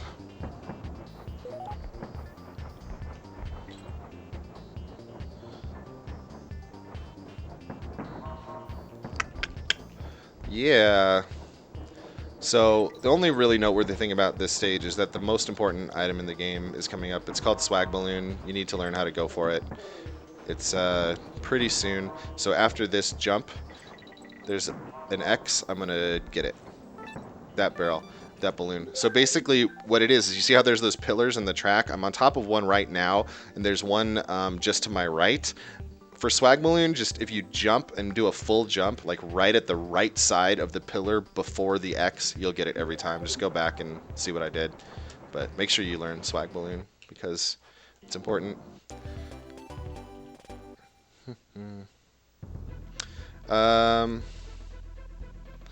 Okay, so Bramble Scramble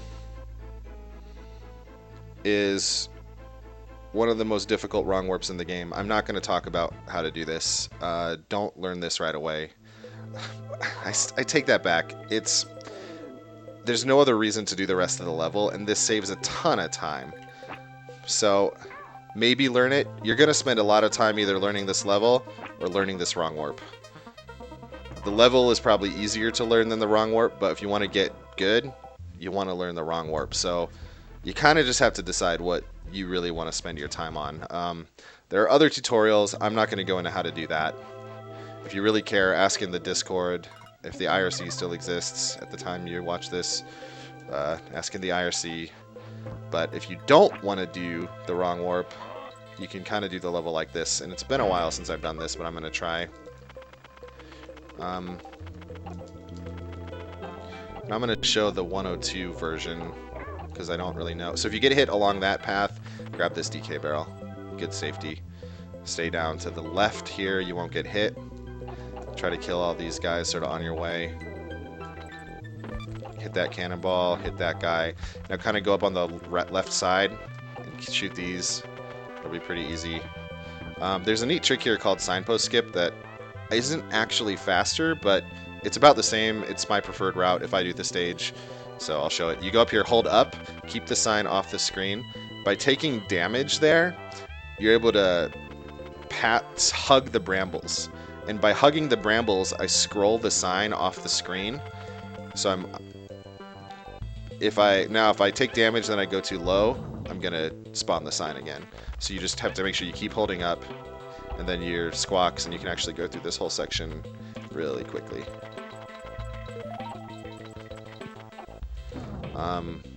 So that would be faster than, say, doing this. Probably want to grab the mid barrel if you're here.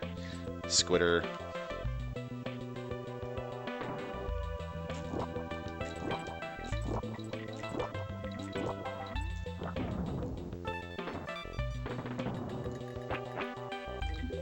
And then you're over there. So the real fast way to do this is you want to just go up through here, but I don't know this part at all. You'd have to watch a really old tutorial to learn how to do this. Back before there was a wrong warp in this stage, people would go this way for it to be fast, and this is faster than signpost skip. But I've never done this. Like I don't know how to play that part of the game. So I learned 102 first, so I do signpost skip if I play this whole stage. Don't go in the squitter, that wastes the signpost skip. And now we're going to do the rest without the beautiful music. which is sad because that's the whole reason you do this. Grab this DK barrel for safety. If you're not doing the wrong warp, you'll want the safety. These guys are hard. If you don't jump soon enough, you're going to hit this bramble. So make sure you jump early enough, right after you hit the second guy. Here, you just kind of learn to fly. I'm holding down, sort of, and you can make it past all these guys if you mash really hard and get over there quickly enough. Here's one of the few differences in the games. If you have the Japanese version, there's a lot less bees in the section coming up. The US version has more bees. If you want to really learn how to do this well, get a good watch a good 102 run. I have some good 102 runs. Void has good 102 runs. Fizz has the world record. Worth it. Definitely worth it. Yeah, so one thing to note too is if you have Squawks and Diddy and Dixie, you can touch the bottom and you're not going to get hit. That's cool. And then you can actually make it under there. If you have damage, definitely take it, and then you just hug the bottom. You can go under these guys, like just hug the bottom, and you're not going to get hit. If you just hold Y and right, you're good, and you can run off the ledge here safely and hit the target. And that's how you do this stage normally. Again, the wrong warp is faster and better, and somehow I ended up solo Dixie, which is exactly what you're going to be coming out of that stage normally. So now we're on another auto scroller. Important thing to note here is hold left at the start. Hold left, you'll get the speed boost. This stage will take you a long time to learn. It's pretty free once you do learn it, but once you do learn it, don't look at chat. It's bad for you. You will think that you have this stage down and you'll know it, but you won't. I'm jumping down slopes as much as possible because it is faster. It saves it frames in this level. Jumping up slopes does not save frames in this level. So in general, just do the stage, memorize it, know when to jump, where the pits are. It'll take a long time. And you'll get really mad at it. You'll have a lot of runs where you will die in this. This is the number 2 guy. He kills everybody at first until you know what you're doing.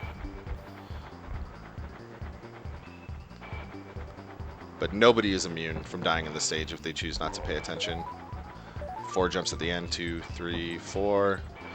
Then one last slope to jump down, and you're done.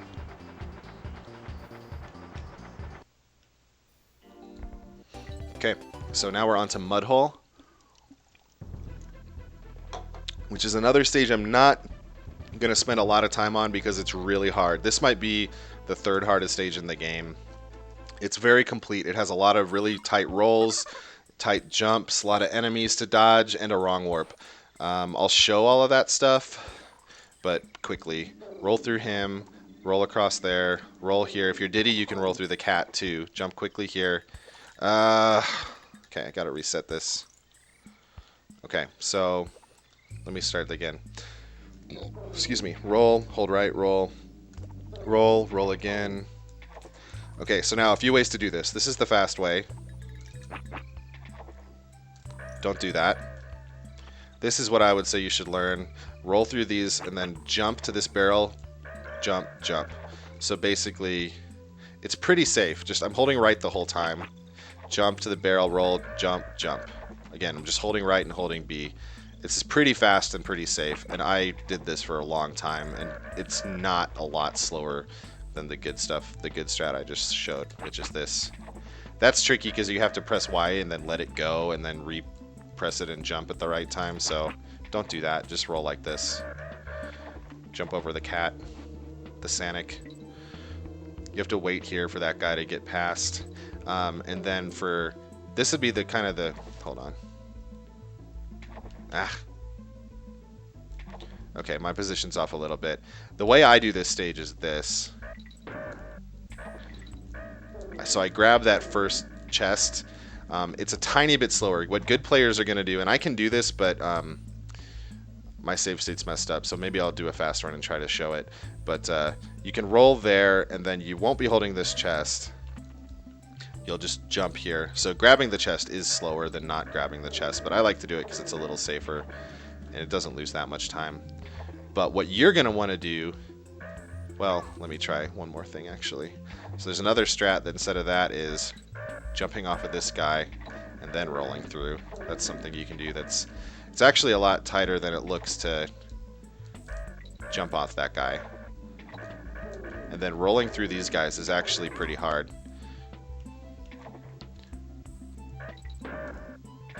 Like, you want to hit them and then jump like right after you hit them, but getting under those alt neckies is not fun. But what you want to do is this: team up, throw, invincibility barrel. Dude, you're good. No problem. Grab the chest if you want, doesn't matter. Just be careful not... See, there I didn't jump soon enough after rolling. I haven't done the invincibility barrel in a long time. Don't get hit, that's bad for you. There is a DK barrel in this chest if you need one. So, the chest that I was on the left here, this one, DK barrel here. Hit the necky, get a Kong back, team throw.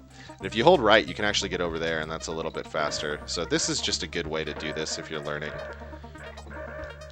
Just be careful. Got a lot of time. Do that.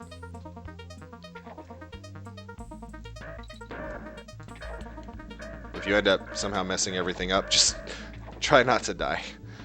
Okay, I'm in trouble. Yeah, I don't know what to do. Try not to die. Anyway, bounce off this guy, big jump, grab this chest, run into him, roll through him, roll through him. Again, Dixie cannot do those rolls, only Diddy can. This next section is a little bit tricky, but you're going to bounce off these four. Definitely worth doing. Grab this crate, roll through this guy, and here's the moment of truth. There's a wrong warp here. There are several ways to do it. I'll show the wrong warp right now. But if you're just learning, I don't recommend learning this wrong warp. It's one of the more difficult ones in the game.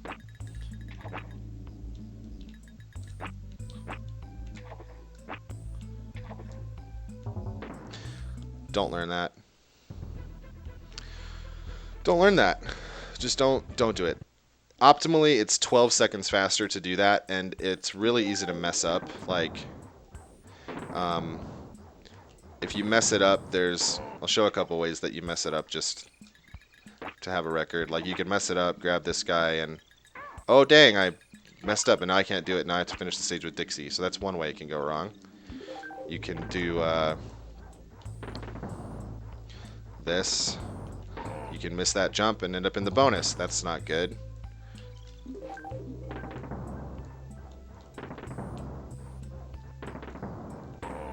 But I may say maybe I make the whole thing. So I do this. I get the invisible, no problem. I grab it and then... Oh, dang, I messed it up again. But again, the movement is super precise on this wrong warp. So if you do that, you want to die out of the bonus as quickly as possible. And now, regardless, you're going to want to finish the stage. Don't hold Ryan White. Ryan White. Wow, that's great. If you're holding Y and right coming out of that bonus, you're going to get hit by the beetle. So just hold Y right for a little bit, then press Y and you'll roll through all of them. You can roll through this guy. And this is how the stage looks if you do the rest of the way. So again, I could be spending more time talking about all these rolls, but wait a second here to let these guys spawn. Take a third barrel if you think you need to. Roll through him, despawn the barrel, and then you can finish the stage. So I will show a few other things.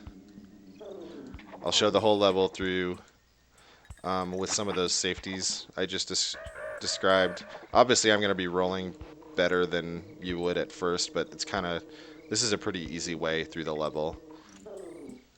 Oops, I accidentally picked that up. No big deal. Throwing right, so I end up there. Invincible. Pretty good. No Sanics here.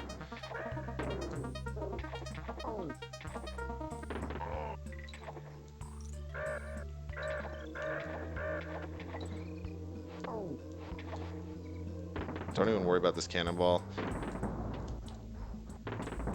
Get through there, roll through these guys. Roll, jump, roll, get past him, bounce off that one. That's not as hard. You just have to remember where to jump. Roll through this guy, actually. Then jump, jump. Take 3 if you need to. You can make it in 2. And then despawn, and there. And then the best way to do that level would be this. If I'll do it until I either die or succeed. So pretty similar. But I'm going to do this thing. Oh, I hit the cat. Okay, I'm not playing this level anymore. The cat's a jerk. Then I would go get the wrong warp. Okay, so that's Mudhole. You can find an optimal run through that anywhere else. That's fun for you. Okay, Rambi Rumble. Another stage where you hold left at the start. Try not to get hit by him. Try not to get hit by these guys. And now right here is a pretty important trick. So you get to the top of this. And what I'm going to do is I'm going to go jump to the top of that honey on the right. See that guy? Wait a moment. As soon as he starts moving to the right, I am going to jump up there and team up, jump a little bit, throw, press B again. You get a big boy. This is one of the more important big boys in the game. Probably saves the most time in any percent. More definitely than the one in Kannon's Klaim. Definitely, I think it saves probably more than Vine Clip too. So this is worth doing. This is worth learning.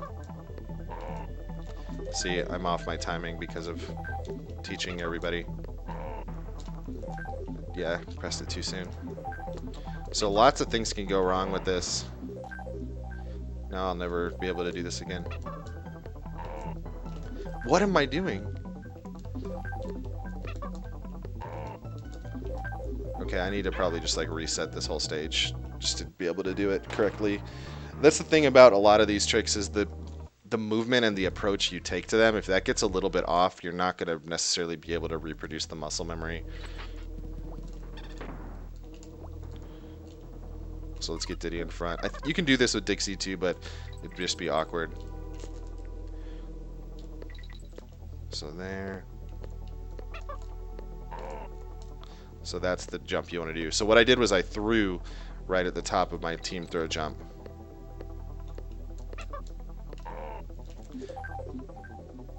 Okay, what's happening?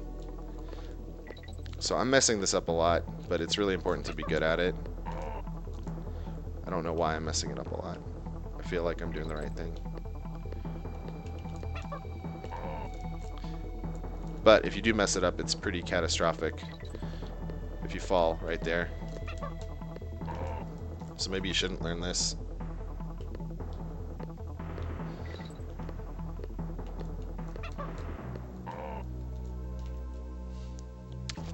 I actually am kind of a little irritated now. I want to try to figure out what I'm doing wrong exactly. Okay, that was good. I think it just, the timing, you have to make sure you're pressing B when the Kong is coming back to you. I thought I did that time.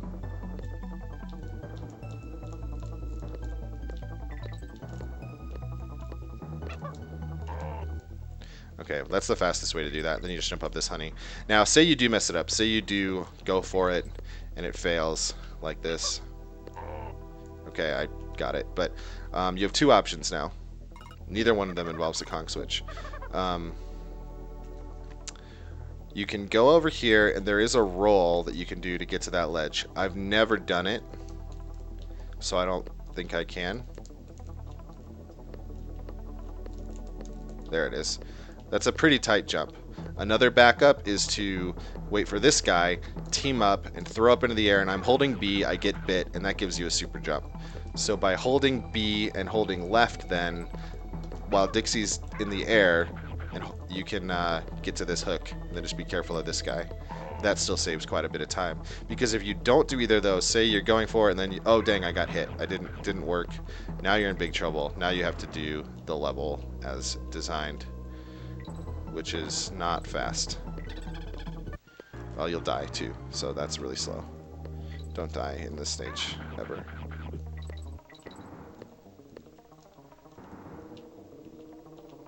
Oh cool, it kept the music going. You can get this DK barrel, and if you do end up here, drop down on the left. You'll be fine. In fact, it's much easier to drop down than it will be to grab the honey. So either way, you're either going to end up on this hook from the big boy, or you're going to end up over here from one of the backups. So then I'm going to jump all the way up. Actually, you would have Diddy in front here, so let me remedy that. Oh, no.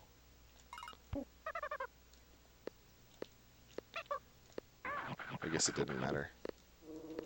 So anyway, you're here. Be careful. If you shoot up right away with that guy, you're most likely going to get hit. So wait a cycle or two until you can shoot safely. Jump over here. This is RNG guy. He can be a jerk. Be very careful of him. Hover over here. Mid-barrel, not necessary, but you can get it if you want. Then just go on this.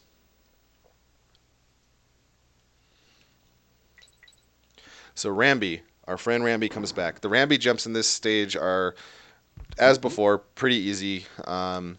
So what I'm going to do is for this first, you kind of want to learn it floor by floor. So this first one, I'm going to charge, let go, jump, jump. That gets you through the first floor. You can grab the DK barrel up top if you need it. So jump, jump, hold B. If you press left or away while you're charging, you can actually bail out of the charge. So say you want to get that DK barrel. You don't really need to. It's not likely to get hit in this part, but if it makes you more comfortable, do it. There we go. Here what I do is I charge, and I'm going to jump, and all I'm doing, all these floors, is just holding B. Don't hold left, don't hold right, don't hold a direction, just hold B. I'm going to jump as soon as Rambi hits the honey. Hold B. And that's what happens. No direction. Here, I'm going to jump. Make sure you jump somewhere in the middle of this diagonal, and it is very important you don't hold a direction. This goes back to what I was saying in Lockjaw. If you're holding a direction when you press against a wall, it stops your movement. So I'm going to hold right this time. I'm holding right. I'm stuck. I lost my charge. But this time I'm going to not hold right. Jump. And he keeps his charge going. So what you want to do here is jump. Jump immediately when you hit the ground and hold B. You'll bounce off the red B. Jump again off the floor. You'll get off that guy. And then on this one I jump again when I hit the honey. Then I push away to start falling quicker. And here I'm going to jump immediately. There's a double jump there. Don't worry about that. You're going to end up in the barrel. Then if you can with Rambi, jump through the sign and hover with Dixie to the end of the stage. And now we're on to King Zing Sting. With King Zing Sting, basically, we're going to try to hit him in the stinger 2 times per cycle. So there's 1, 2. Watch another tutorial for how to... I've already screwed it up. Watch another tutorial for the correct movement. This boss is not hard. He's hard to learn, but once you know where to be and what to do, he's easy. He's very consistent. There's nothing random. It just, the hardest part is if you end up off like I was there earlier, your movement's going to be wrong. And you're going to have to adjust to his patterns. So once you're in this situation, you're going to try to shoot these bees off of him. Again, just practice is what it takes to get through him. Try not to get hit if you can. It's pretty scary to do this guy with 1 Kong. But when you're done, line yourself up in one of these corners so the coin falls. It's a shorter distance for the coin to fall. And if you finish the last stage with Dixie, you are good. So what am I at now? 1:32 minutes for that level. What's my fastest split so far? That was 24 minutes. No, 31? I can't add. Oh, I see. No, I can't look. I was looking at my plus. So yeah, it was 32 minutes. Faster than World 3. Hey, we're speeding up. So Gloomy Gulch, World 5 is probably the best world in the game. Definitely switch to Diddy right away. A lot of platforming in this stage, so there's not gonna be as much for me to teach here. You're just gonna need to kind of learn the best ways through the stages for yourself. I'll probably I'll move through them. Well, here's what I'll do. I'll move through the stages quickly and then try to notice points that might be worth describing and then go back and talk about them. So you'll switch to Diddy right away and start rolling through these guys here. Ghost ropes are tricky in that sometimes they can despawn, or you can jump through them when you're not ready. That roll I wouldn't recommend doing at first, so I'll show the better way. That guy sometimes gets you. Don't be upset if he does. Bounce off this, land between them. You should grab the mid barrel. I never do anymore because if I die on this stage, it's a dead run anyway, so the mid barrel doesn't matter. But if you're just learning and deaths aren't going to ruin PBs, don't worry about it. There's a cool big boy there in 102. I'll do 102 again someday. Rolling through these guys is fun. And there's a few ways to approach him. I like to grab the rope from behind. The fastest is to grab the rope from the front, but that's a little more difficult. That's the level. So, Ghostly Grove. A few tiny things worth mentioning here. Again, you'll switch to Diddy at the front. You'll start with Dixie. I'm holding up and right while jumping off of these ropes. What I would recommend you do here is don't try to do the roll I did. If you do attempt the roll, the place I usually start my roll is there's the tree stump, then to the right of that there's the yellow flower, and then the green. I really probably should just have my mouse set to capture for this. I can't. It's not going to work. It's not a... whatever. So there's the tree stump, the yellow flower, then there's like the little green bush. I kind of roll right to the right side of that green bush, but just get the rope. You can jump off these guys holding B. If you bounce on him, just try not to hit the other guy or you're going to die. This is pretty easy stuff here. Just bounce off him. You'll land between those two. Grab the mid-barrel. Grab this rope. Although this is actually a very easy... This is I use the same visual cue, that little green bush kind of right under where the cloak is. This one. This is actually a really easy roll. It looks a lot harder than it is. But I didn't know you could jump on them. But it's pretty easy to grab the rope too. Roll over this. I mean, these guys can be a little tricky if you're not careful, but try to get past them. Jump over them. Jump off the ropes. So jump off these guys. So I mean, this is really that easy. You basically just jump off hold B and you'll end up on the rope. Here, you probably just want to bounce off this stuff. Maybe you roll through them and jump. That's the safe way to do it. And then here, roll to the left and you'll despawn him. That's the safest way to handle him. So it makes him go away by just getting him off the screen. Remember, don't land on the target when you're jumping off the rope. That could be... Oh, this guy lives forever. Little plink for the fans. That's Ghostly Grove. No real tech there, just good movement and good rolls. This is the world that's really going to start to test your platforming. Haunted Hall, for being an auto-scroller, has a surprising amount to do. What you want to be doing is going down small slopes, but jumping up every upslope and jumping down every big slope. So I'm jumping up, just going down, and do not jump on flats if you don't have to. So what you'll kind of, as you play, you'll learn which barrels you need to get and which ones you don't. I'll try to show the barrels that are necessary and the ones that aren't. But I'm going to jump down an upslope, get that one, get that one, get that one, skip that one, get that one. Again, jumping on flats loses time. Get that one, get that one. And then also try to jump such that you hit the doors at the highest point. So you'll notice I'll do that every time as well.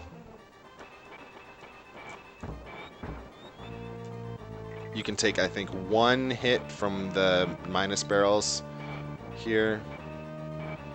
The one people usually take is this one to get the jump up the slope. The bees at the top of this are a little bit tricky, so you kind of want to wait till you're inside their antenna before you jump.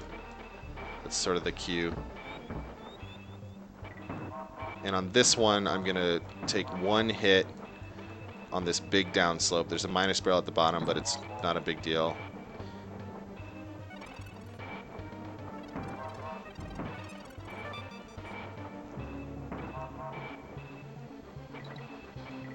And then the last two minus barrels you take, even though it's 0, he takes a few moments before he shoots. So if Diddy is in front, all you do is hold Y and right, and you'll land on the target.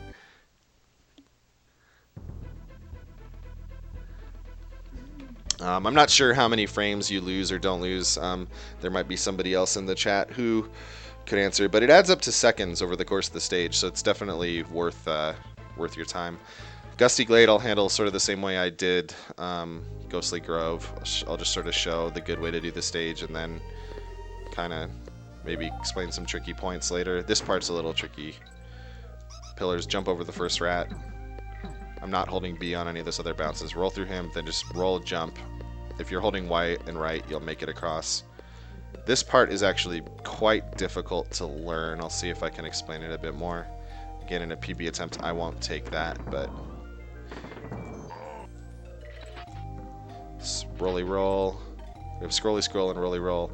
I like zippy zip for the 102% zip myself, but I don't know if that's the formal name yet.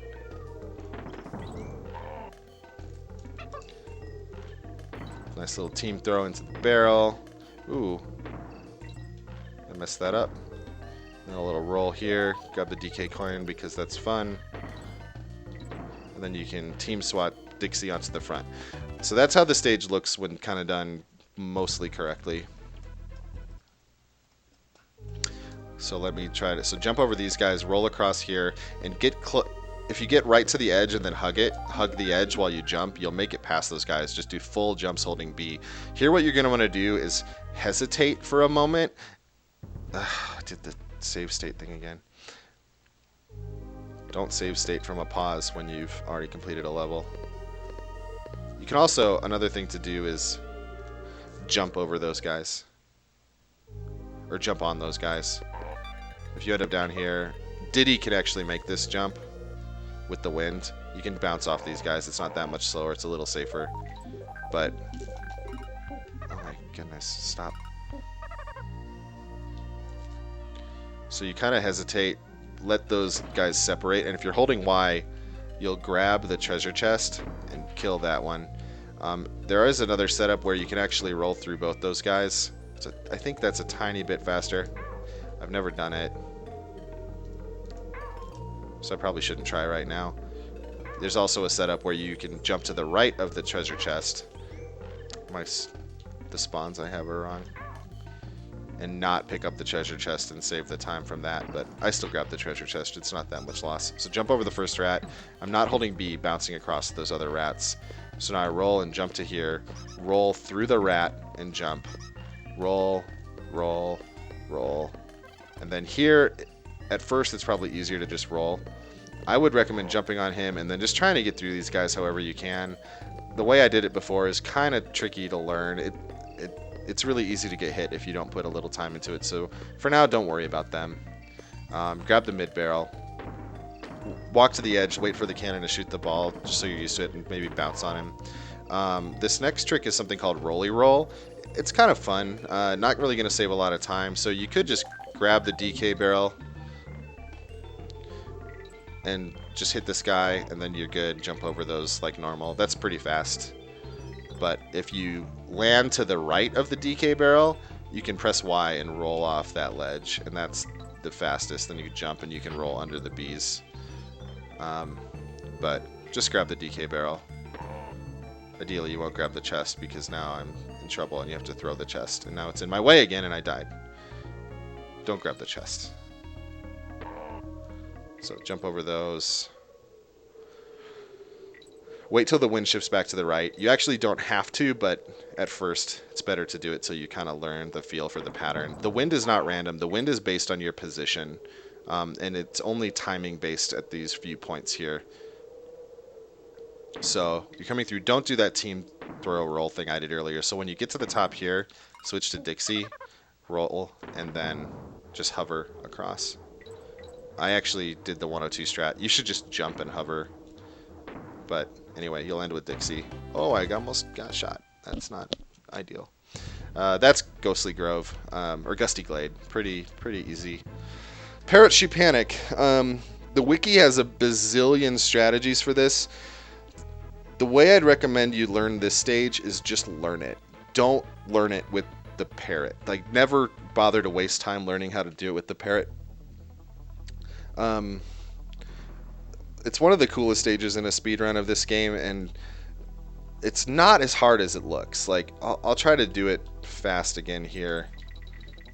So I hit the wall there. That was bad. So it's not fast.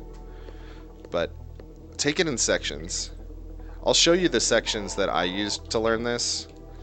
Oh, I messed it up, and we are dead. It's because I'm talking. So I'll show you the sections that I used to learn this after I kind of show what I think this level should look like.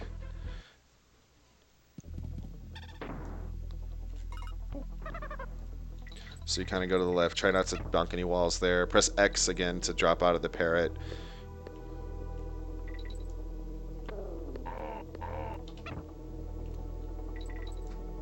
Really? Okay. I didn't like that.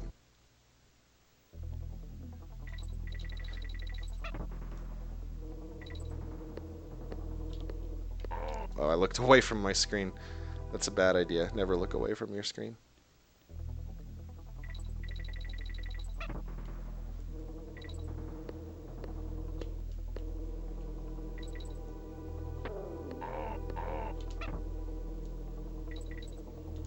So the reason I say just to learn it is because as soon as I start talking, the reason I say just to learn it is because you're going to be spending a lot of time either learning how to do this with the parrots when you might as well just be spending that time learning to do it the fast way. Like, I learned how to do the whole thing in 2 hours. Now, I died a lot in runs after that, but I just...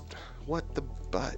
I just generally knew what to do. So that's really all you need.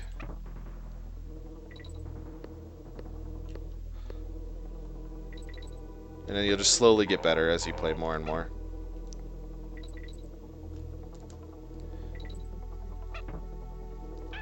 Holy cow. Okay.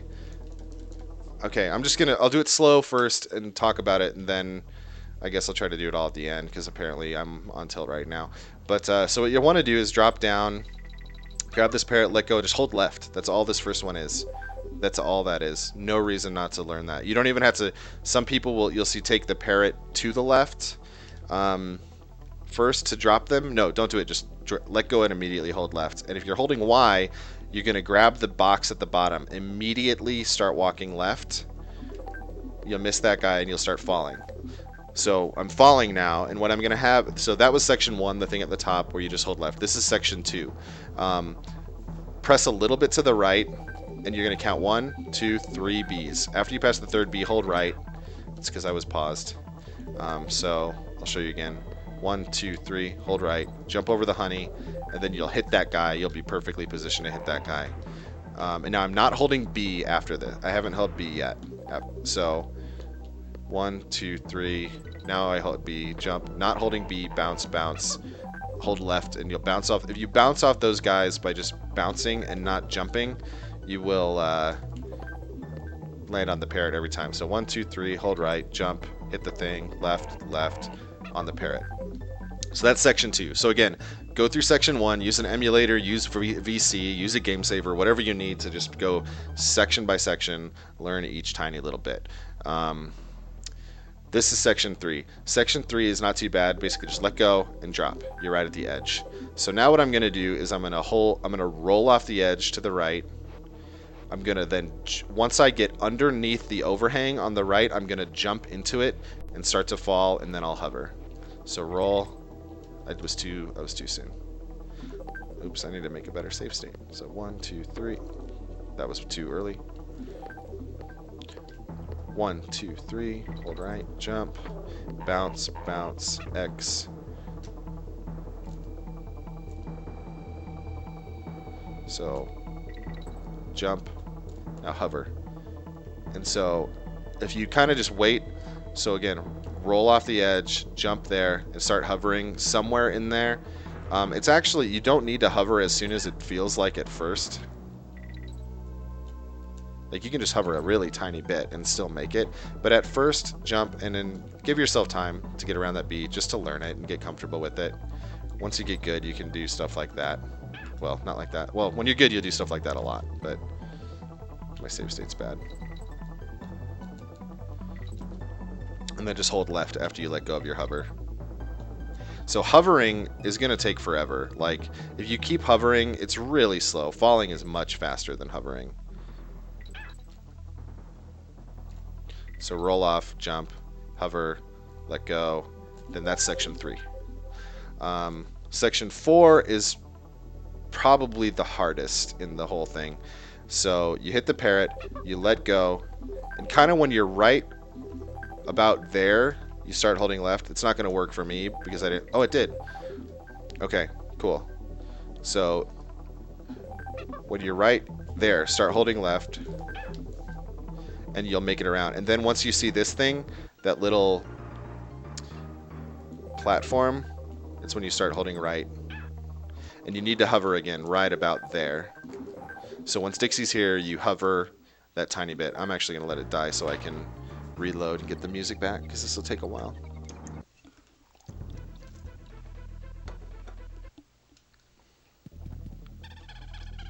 So again, hold left, hold right, hover a tiny bit, and then after that fall, you stay to the left. So one more time. Hold left, right, hover, let go, stay to the left. That's section 3. There's a few ways to do section 4, or that was section 4. Section 5 is pretty easy. Easiest way, grab the parrot, get hit here, you'll take that, and then you'll fall. No problem. Little harder way is to roll. Even if you get the parrot, you can hover around these guys. Ideally, you don't get the parrot. That's the faster way, but at first just drop, get hit, and then fall down here.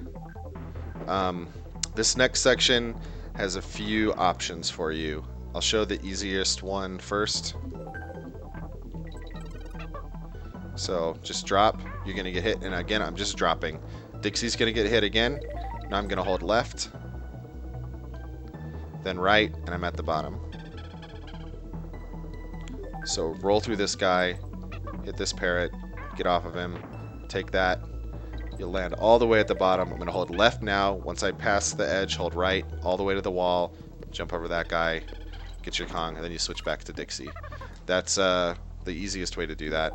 Tiny bit harder is, I've seen people doing this now. So I'm Dixie. Once I get past that B, you can start to... Oh, I hovered way too early because I've never done this before.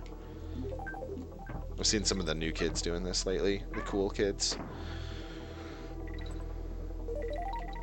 So, I don't need to hover until I see those bees. Interesting. Making it up as we go. So hover about here, and then if you hold B, you can actually jump. You can buffer a jump in that spot. So this is still pretty safe, because if you get hit there after that, well, it's faster because you don't lose Dixie, and you don't, well, if you're good, and you don't have to do another team swap after getting that extra Kong barrel, or you don't even need the extra Kong barrel. So that's why this is faster. So there, hold B, then hover a little bit, and you're good. That's a little bit faster. So the other way to do it is like the impossible way, which is if you had done the good midpoint parrot and not taken damage, you would actually just not do that, because this is a beginner tutorial and I shouldn't even show this. So I'll just show it when I do the whole stage. So anyway, you have to do a Kong swap. It doesn't matter which Kong is in front. This strat works both ways. The hover strat obviously only works if you took the damage with Diddy, and then you take this barrel, and now you're at the last section, which is pretty easy. It looks really hard, but it's pretty easy. So you roll through these guys, hold right. You're going to hit this parrot. Now what I'm going to do is I'm going to let go, hover, let go, hold left, and Diddy will bonk his head possibly on the corner there. I'm holding Y and left, and then 1, 2, hold left, land on the edge. That easy. So again, roll through these guys, let go, hover, get past them, drop, and then I'm holding left and Y, holding left and Y. 1, 2, hold left. So I'm counting the B's I passed by. So holding left, 1, See, if you keep holding left, that's going to happen. So don't do that. 1, 2, hold left. Good. Then you're down. It's a little bit faster to not hold left, but to rather hold right. And also, it's faster to not do that. So I'm holding left. I'm going to count 1, 2, 3, and then you can do that thing and actually not land on the ledge if you're good. So 1, 2, 3, over. That's how you finish the level. But I would recommend just doing this. Hover, then hold left. 1, 2, cycle, count. And don't press right. Make sure you land on the bottom. I never go left, so that's why I don't know what I'm doing there. Again, it's possible to hover for a very short amount of time, but I don't know it. So what happens if you miss the headbutt? So something that can happen here is Diddy can jump up. If that happens, what you want to do is land straight down and immediately roll off and jump over to this parrot. So land straight from where you were. You have enough time with invincibility frames to roll off and land here. There's a way to do this safely, but I don't to drop from here, but just take it safe. And then once Diddy's about right here, you're safe to press X, and then you go 1, 2, and your strat works again. So that's the backup if you miss what we call the headbutt. It sometimes just doesn't work, and Diddy will jump, and the first few times you'll probably die, and that will motivate you to go learn the backup I just showed. So now that I am done with that, let me try to see if I can actually do this level.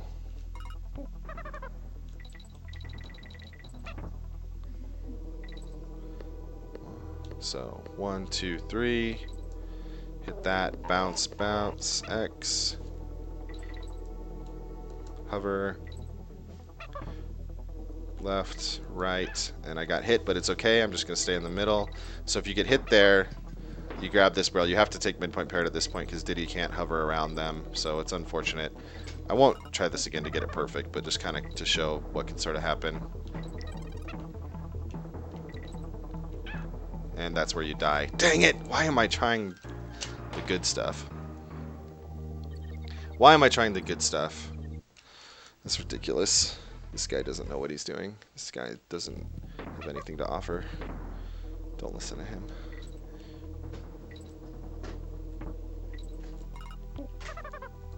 I'm trying again. I don't care what you say. Voice in my head. Okay. Forget it. I'm not doing that level. Go watch somebody good do it. So anyway, when you finish that, you'll have solo Diddy. You'll be at Webwoods. Webwoods is the hardest stage in the game. It doesn't matter how good you are at this stage. It will get harder with you. At first, I'd recommend grab this DK barrel. Just jump over here just to make it a little safer to go through this part. Roll through here. There's a few ways to do this part, actually. You can roll through the rats, but at first, it's not that slow to just do this. Well, grabbing that barrel is slow. Ooh, 2 up. It's not that slow to just do that. So just jump over that at first. I'll come back and show the good way to do it again. So here we are with Squitter. This whole stage is Squitter. Shoes, we call him Shoes. I didn't say that earlier to my everlasting shame, but his name is Shoes because look at him. Also, look at his face. He's really cute. Look at his little happy little spider face. So this stage, basically just kind of get comfortable with it. Shoot all these guys. A lot of time, but learn the instant platforms. There's no reason not to. A lot of times I'll see people just kind of like going through like this, and you can do that, but you got to learn the stage anyway. So just learn it with the instant platforms, especially the beginning. The beginning is not that hard, and it's a great chance to learn the instant platforms. However, this is really hard. The middle. So this is kind of how. That is not how it's supposed to look. I'm gonna actually just try to finish to see if we can get the music back. So this guy, as I was describing the Rattly damage boost earlier, this guy has them too. And I died. That's okay, because I want my life. I want my music back. want my music back. Ooh, now I have music. Okay. I don't even know what to teach here. There's so many ways to do this level. There is definitely the approach of just, hey, get through and don't die. That was wrong.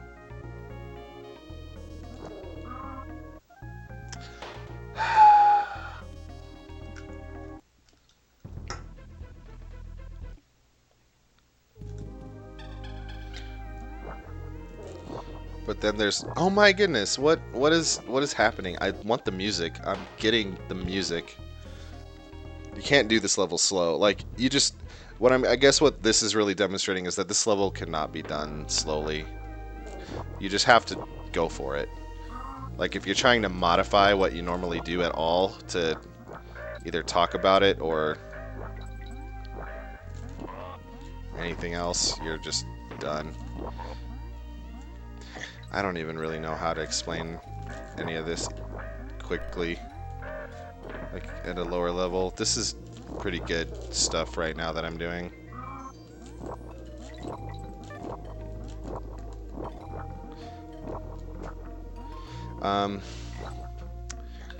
What should I do? What should I talk about here?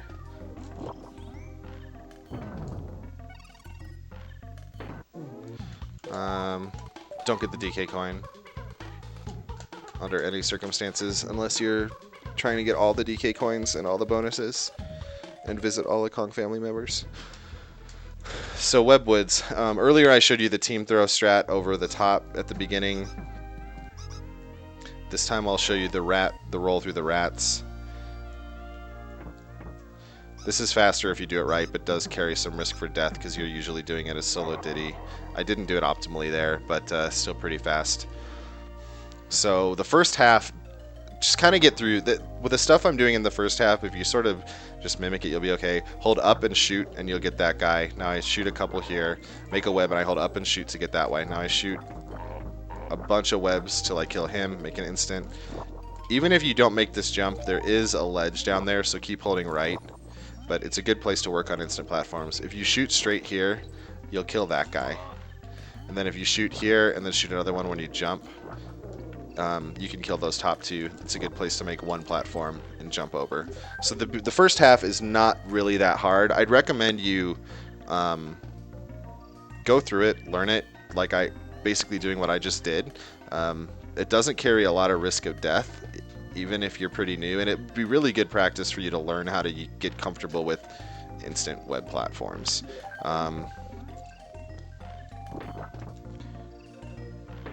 So now for this, there's a few ways you could go through it. So you could just kind of take it slow. Sometimes the platforms disappear on their own. Maybe you make a couple instant platforms just to try to get used to it a little bit. Like, that's a good way to do it. Take these pillars a little bit safely. And then shoot up there, you'll kill that guy. Jump up to the middle. I mean, this is a little scary, but it's a good place to practice instant platforms. If you really don't want to, you can do that. You can do that, but it only takes one. Like, really try to do this with only one platform. But instant platforms aren't that hard. And you can do that. So then when you get down here, the optimal stuff is ridiculous. Don't do it. Jump up, make another one, and then just start going across. Once you get to about this tree, you can jump. Just kill this guy. Again, same deal here. This is the worst part if you're going slowly without damage boosts. You can kind of do something like this. Don't get hit. In fact, it's probably better to just wait for these guys entirely. So every one of these things I'm like jumping. That was close. End of the stage is really easy. Now, a thing you might want to add in is those damage boosts. So when you do add them, you can get a lot farther. So just 2 webs here, you jump, press B shortly after the hit. I don't know what the frame window is, but it's not too bad once you get it. It's good. So this would be more intermediate. Once you're kind of comfortable with the level, you can do that stuff. So you basically just make 2 web platforms, and then press B shortly after. 1, 2, 3. It's possible to get up there in 2, but you don't need to. You can skip after the 3rd pillar. You can skip the 4th. again, you don't need to. So press B right after that hit. It's kind of... How do I explain the timing on that? It's kind of right after the little, like, damage sprite fades away. You can press B and get the jump. Now make sure you're holding B to get a full jump. And what that buys you is it basically lets you keep your momentum with holding Y and right going. Like, you never have to let go of right but for maybe a split second, and you don't have to let go of Y at all except to shoot these webs. I like to take out that top guy sometime. 3, you can skip that one. I'm choosing not to this time. And again here, we're back to this part, so not too bad. That damage boost. The first one is probably easier, so, and it's really close to the mid barrel, so it's a good place to, pretty good to. Yeah, you can use a sound cue too. That's a good point. Yoshi Brawler, you can definitely use the sound cue. Here, just 2 platforms. Again, it's going to be easier to get up there if you're using instant platforms.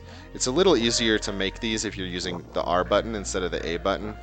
Once you see land, you can jump. You might get hit, don't get hit. Okay, so now I got hit, so I have to do this the slow way. So no, but I don't know of anybody who knows a fast way to do this without the damage boost. You just go through and hope you don't die.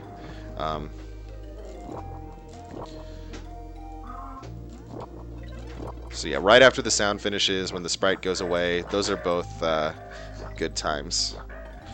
Just find a cue that works for you. It's really, once you get it, it's much more about feel. I don't really look for a cue anymore.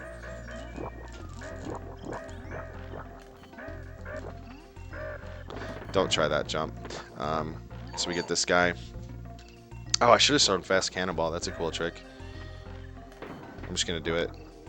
I don't even know if I remember how to do it.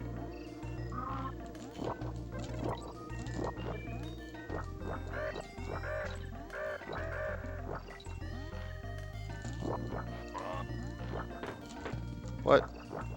Weird. What?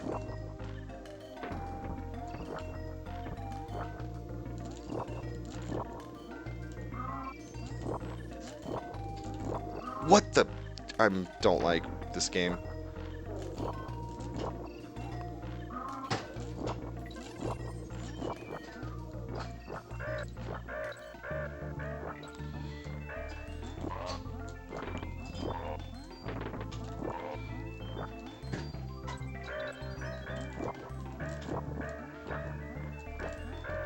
What? That's right, I'm doing fast cannonball.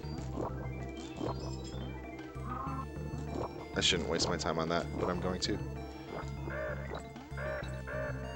If you're watching this later, you can skip this 8 minutes it takes me to get through Webwoods.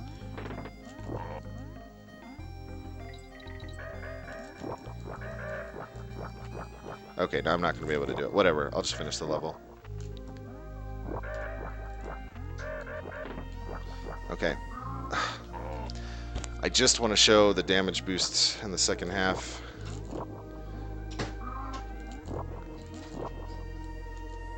So this is Webwoods. Welcome to the game. Webwoods Infinite in the tutorial, ladies and gentlemen. So I didn't talk about the World 1 Infinite earlier, but it's basically you spend so much time in World 1 resetting because of either Krow or just movement mistakes or missed wrong warps that we call it the World 1 Infinite. Most speed games have something of that sort. We also have the Webwoods Infinite, which is exactly what it sounds like.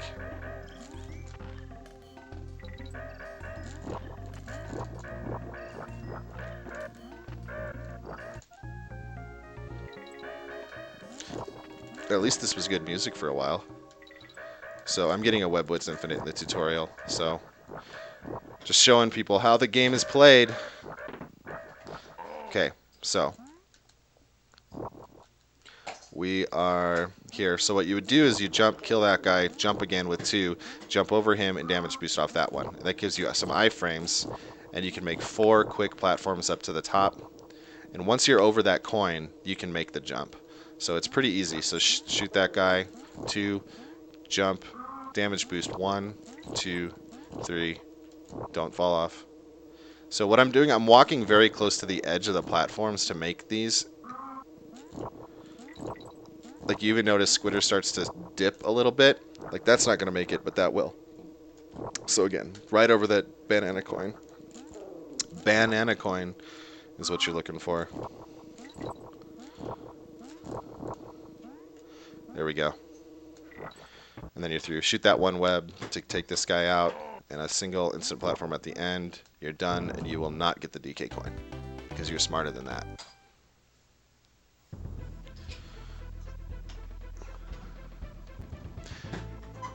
Yeah, I wouldn't use your vertical height on the damage boost as a visual cue because you'd have to approach the bee and do the same jump every time, but usually you're gonna have slight differences as far as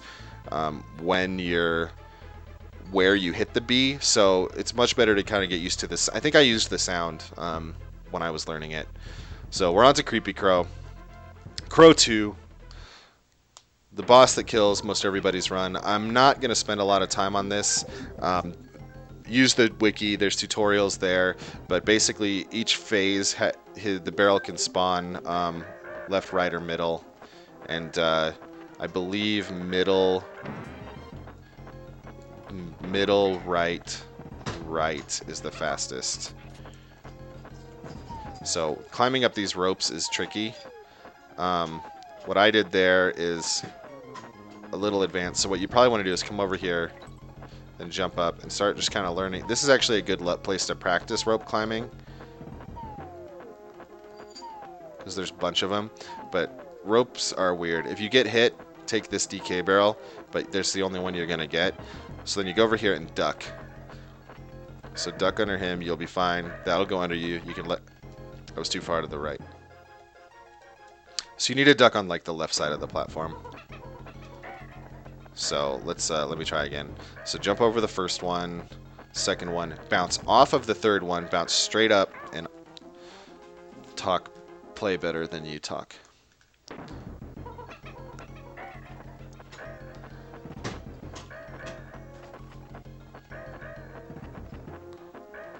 Bounce off, and then you can hit that. Then I'm holding up and right when I throw. Team up, and then throw up to this hook that falls. You can make that jump. It's a little bit tight, though. And then same thing here. So those ropes are hard to learn to do quickly. So then once that last crow, you jump when the fourth crow does his crow thing. This is right spawn. It's the best. And again, team throw. You can throw up to the second hook. You can actually make it all the way up to the third hook. Do the second hook at first just to get comfortable with it. But what I kind of use as a cue is that little circle on the bottom when you kind of get...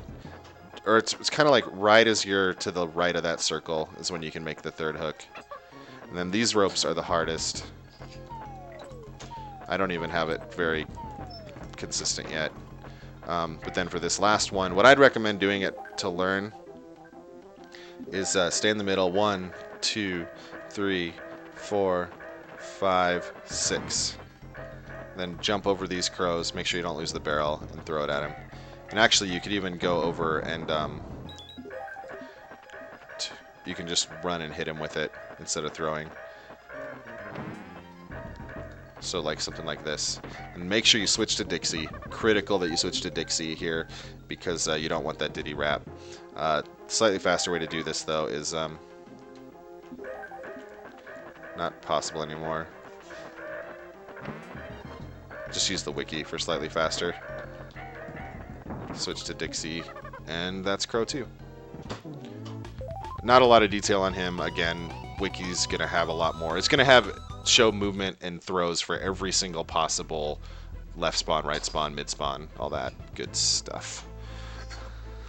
So we are at 2:25. My goal was under 2.5 hours. I'll be lucky to finish in under 3, but that's okay. K-Rules Keep, World 6, lots of hard stuff here.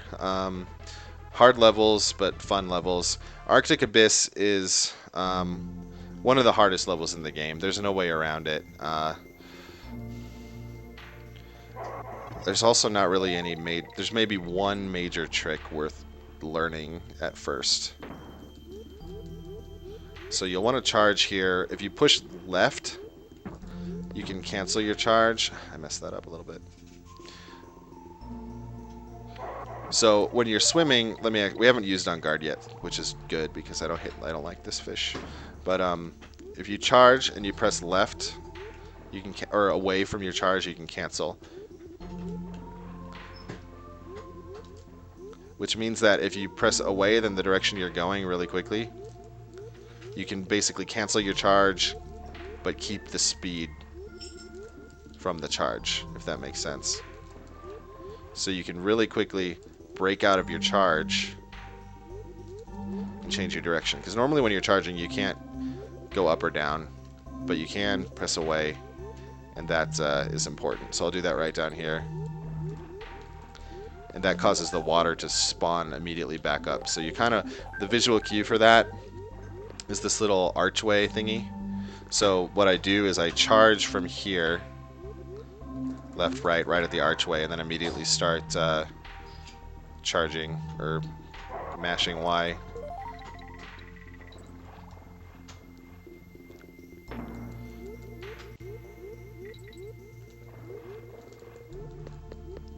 So then you keep charging through this section. If you get hit, get this barrel. If you were moved well through that area, this guy up top will be despawned. Regardless, if you come up here, try not to get hit by those spikes, but you'll want to end up here with two Kongs. Charge again. You should make it all the way through, but you might get hit on that guy. So one thing you want to do is after you go past the first one, charge cancel by pressing away, and then start pressing Y to spear.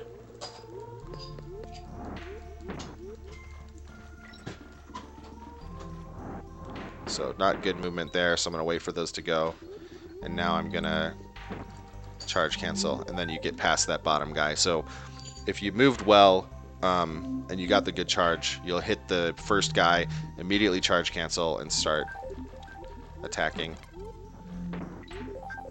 Through these guys, you just kind of want to move back and forth.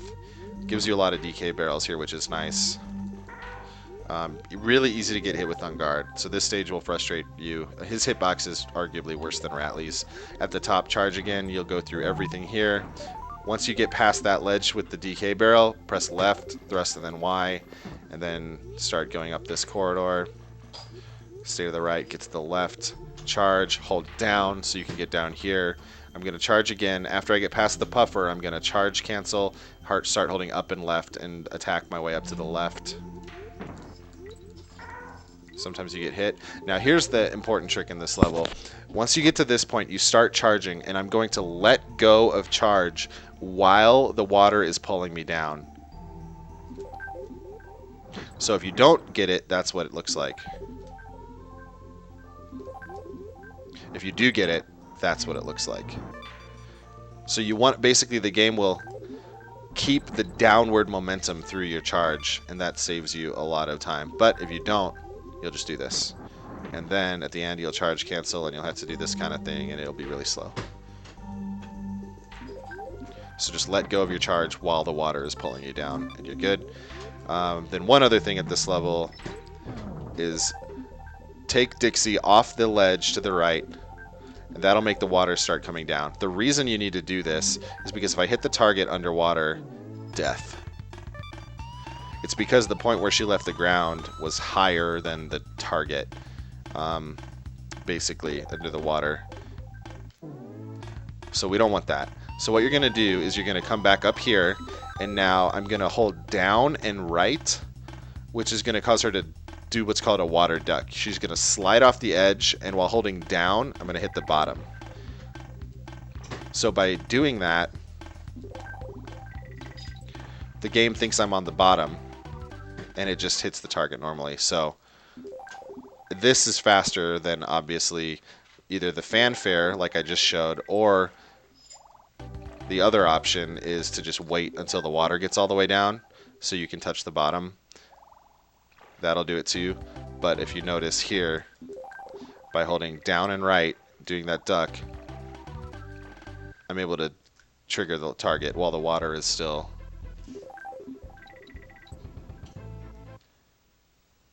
I might have just glitched the game out. No, we're okay. So anyway, that's how it works. Windy Well is really hard also. I'm going to say that for a lot of these levels at this point. But Windy Well, here we go. Roll through this guy. That is RNG Beetle. What? Is there like a frame you enter the level or something that I've now... So anyway, that's how that's supposed to look. This level has wind that shoots you upward.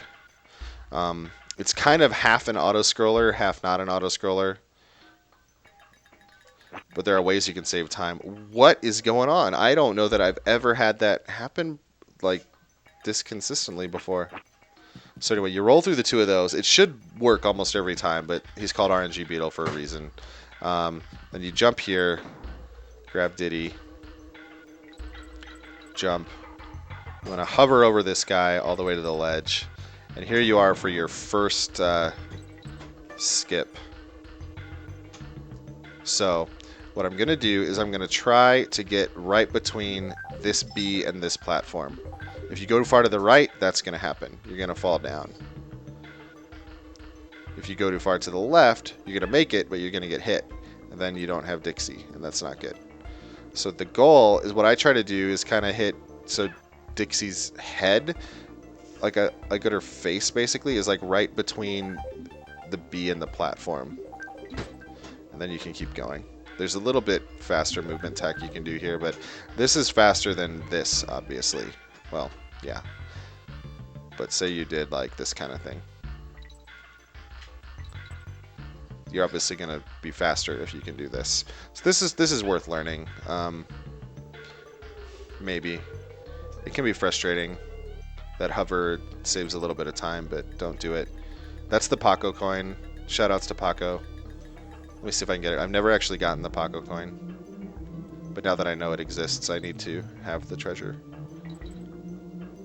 Nathan Drake taught me that. So I got the Paco coin. Really important. Stay on the left side here. This crook can't get you on the left. Oh, and also make sure you're holding up the whole time you're on with the wind. Holding up will help you go faster. Then you go to the right, hold right, and then jump right into this. Shoot as soon as he passes, go and then jump. And here, the game wants you to go to upright. We don't need to do that. Just go left, but be ready for the cutlass. That's right there. And then get this coin, fake Paco coin. There's a few ways you can get through this part. Easiest one is to team throw. At the height of your jump. Team throw, then throw at the height of your jump. A little more dangerous, but faster is to do this. Of course, some people will do this. That's probably the safest way to do that. Team throw is a good start point, though. But if you're not careful with the team throw, you can do that. Or let's see if I can do it on purpose. That. You definitely don't want to do that. So be quick and careful with the team throw. I've had that death happen. The first time it happened, I thought it was hilarious, but yeah, don't do that. So I do this. And then you want to land on top of that bee. That's kind of the goal of all of that stuff. Is you want to jump up and then land on top of that bee and hold B, and you'll get a damage boost there.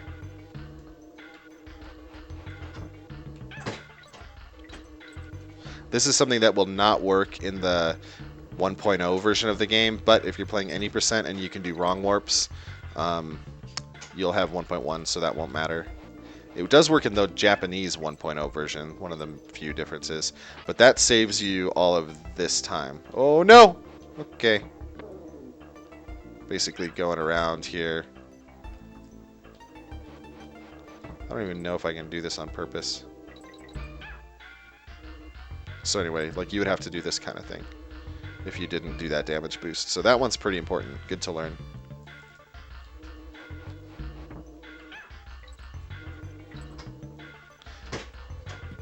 Get this barrel. So now after that point, it's critical that you do not lose your other Kong family member, your other Kong. Because it'll be a major, major time loss in the next stage. So at this section, just stay to the left. If you jump up right away and stay to the left, you'll be okay. This part right here has a cool trick called Ghetto Bee Skip. That's Ghetto Bees, where you skip 2 of them with 1. It's an interesting setup, and there's an amazing graphic to teach you how to do this on the wiki, but I would not recommend learning that at first. It only saves 2 seconds. Just get comfortable moving around underneath the bees at first. Navigate through these guys in the middle. It's not too bad. So then here, stay left, go right. Okay, I wasn't holding up enough there. So let me try to explain this a little better. I'm not going to show this stage through all the way just because it's not... I probably should have shown Arctic all the way through, but this stage is a jerk, so I'm not going to do it. So I'm holding up, and I start holding right, I'm holding left. Let go of up, so he throws. You maybe even press down a little bit there. I don't know exactly what's optimal.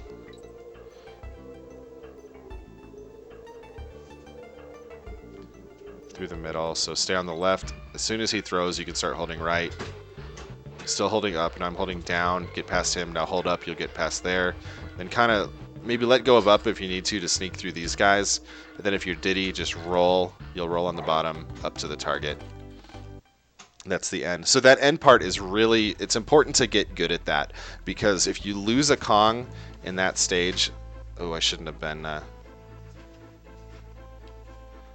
sometimes the game glitches out when you have the world map music. Let me die on purpose. So we have audio glitch, and it froze. Dang it. Okay, I have to go to a save file. It's not a tutorial unless with the game saver, unless the game freezes and you have to go to a save file. The run is dead. This is no longer a valid speedrun. This is no longer a valid speedrun. So, anyways, that end section. Oh, I did it again. Oh, but that's because we can load the state. It is still a valid speedrun. It loaded the state of my unfinished file. That's cool. So anyway, this whole section here, do not get hit here. It's really easy to get hit, so you have to try to practice it enough to be careful. It's just really important to not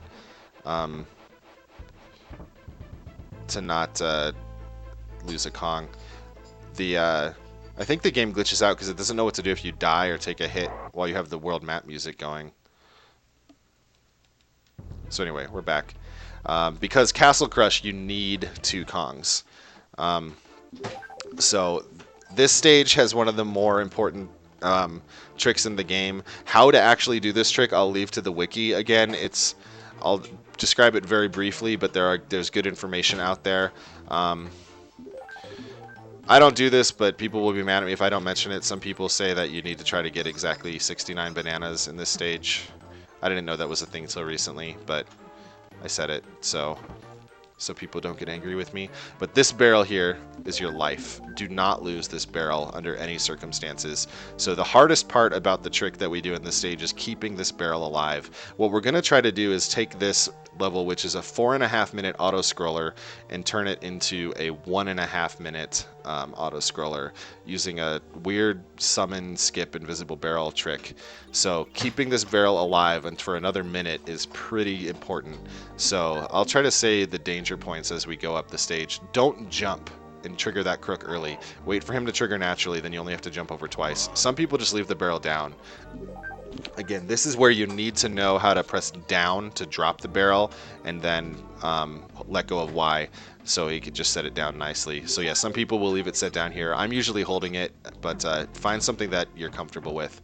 Here, you're going to need to jump over this guy. It's easier if you jump up onto the ledge first to give yourself more time and more vertical distance, but then you need to set it down here.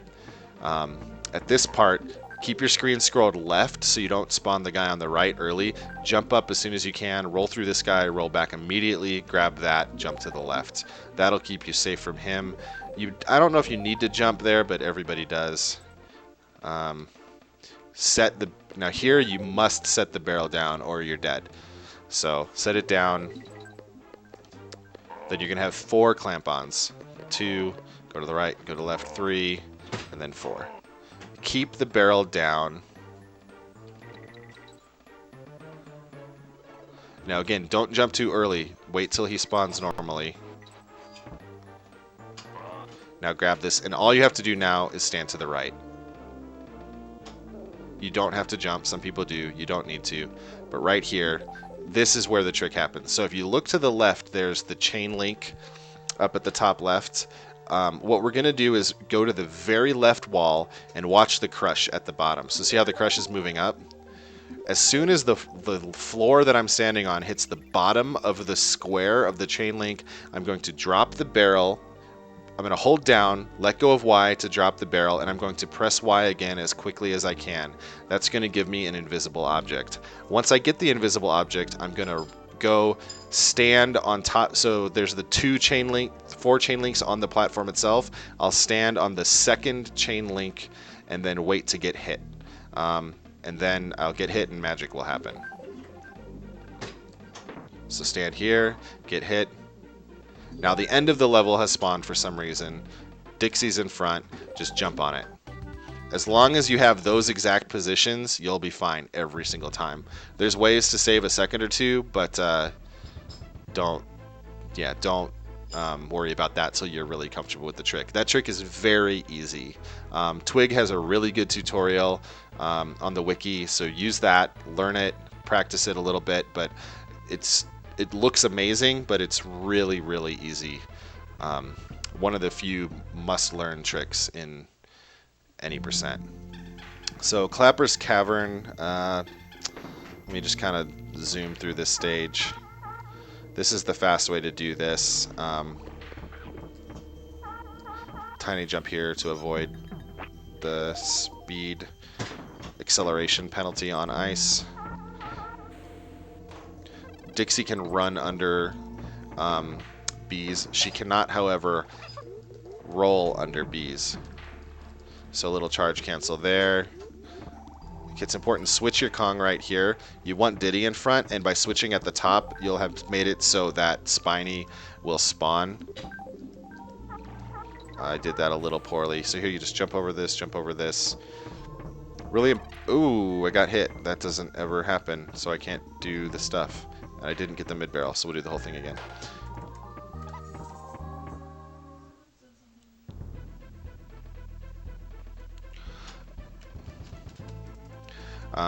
So yeah, let's try again. So that's kind of a little more dangerous way. Let's maybe do a little safer way through the first part this time. So jump over this. You watch, Dixie can run under this guy all day, but as soon as I roll, she gets hit. So don't roll. I want Dixie though for that.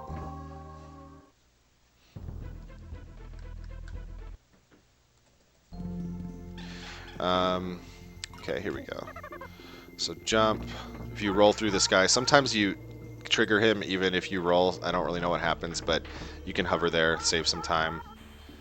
Roll through here. So you must duck. Since Dixie was in a rolling animation, you have to duck to get under those 2 bees. Here you want to walk. Once you're past that bee, you start to roll. Tiny little roll. Go to the bottom and press B on guard to trigger him. Charge cancel. Press X so you don't have the delay for despawning on guard. Roll through him. And now we're here. So pretty easy jumps over these guys. Go under the one with the N. And now here, there is an invincibility barrel right there at that banana. So normally this stage up at the top, the invincibility barrel wears out pretty quickly. The game kind of wants you to use this barrel. You have plenty of time. You don't need to hit Clapper again there, even though it looks like you're going to fall. You're not really. I took a long time, and I was still safe. So the invincibility kind of wears out. But if you do this, I had a bad setup. So let me approach it again better.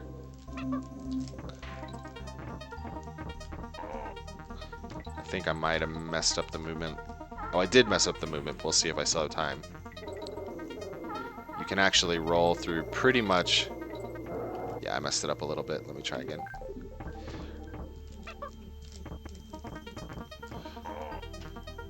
That's called throw your girlfriend strats. You can roll through like almost all of these guys. At first it might be good for you to just take that barrel, but all I did through that whole last section was just hold Y. Like that's how,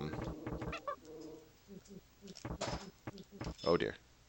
So the way to set this up is as you're coming after this jump, you roll, team up, and throw to the right. And then you can make it through everything. And her tears kill that Spiny. So her tears are deadly. Poor abandonment issue, Dixie. So again, that's a little more of an intermediate to advanced strat. So if you don't want to do that, still could be worth it to get the invincibility barrel actually. So team up, grab it. You can still roll through all these guys. Roll. Roll here. I'd recommend, yeah, you probably grab the barrel, throw it. And then you'll need to duck under him, roll over that. And that's still pretty fast. I mean, you're not gonna lose too much by doing it that way. So Chain Link Chamber has another important yet very finicky wrong warp. Unlike Bramble Scramble, I would recommend you learn this one. This one's not as bad as Bramble, and it's so even though you can mess it up, it's really easy to redo. So let's see what happens here. In fact, I'm not even going to show the rest of the stage because I do think that the right thing to do is to learn this. So I messed it up. There's decent there's not necessarily. I haven't looked at it recently. Maybe there's better stuff now on the wiki, but there's just kind of okay stuff before. So if you fail it, you go into this bonus, and what it's going to do is drop you out right up at the top here, and then you can try again. So what I'm doing is you get up this as fast as you can. I mean, even if you climb like without jumping, the jumping is a little more advanced. You can climb. Just wait for the crooks. Don't do that. But this is actually one of the levels where I learned how to jump. Just practicing this helped me learn to jump up ropes. So what you want to do is get the cannonball and kill. You have to kill that clobber. So that's step one. Then what I'm going to do is I'm going to drop here while holding the cannonball, and I'm going to hold left, and that kills that crook. So now, you see the chain link there. I'm going to run to the point where I'm at the very right edge of the chain link, trigger the clobber, run back, grab the cannonball, do a full jump, bonk the wall on the left, and that'll land on the clobber with the cannonball, and then they'll be on top of each other. And as long as I keep holding Y, I'll grab them both. So now I've got an invisible object. Face to the right, let the camera kind of stop scrolling, then jump out, face left, and if you throw quickly enough, you'll spawn the other cannon. It's very important that you face left in order to do this. So let's see if I can do that a little more quickly. It's faster to drop him if you're able to pick him up, but just make sure he dies. That's not going to work because I was too early on my jump.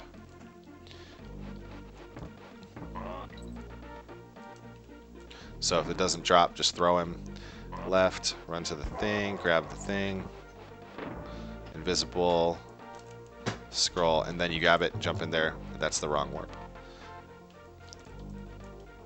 Let's try it a few more times, see if I can fail it a few more ways. Ideally I don't. I'd like to be good.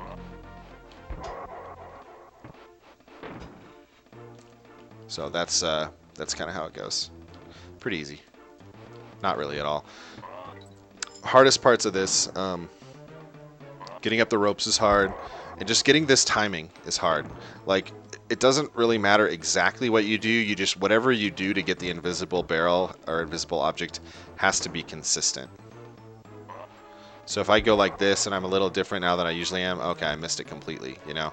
So when that happens, you go grab this, again, jump in here. It's sad that I'm not going to show you the rest of the stage, because the rest of the stage is really cool. It's a really fun level. Might show a little bit of it. Yeah, I'll show a little bit of it, because right here might be like my favorite part of the whole game.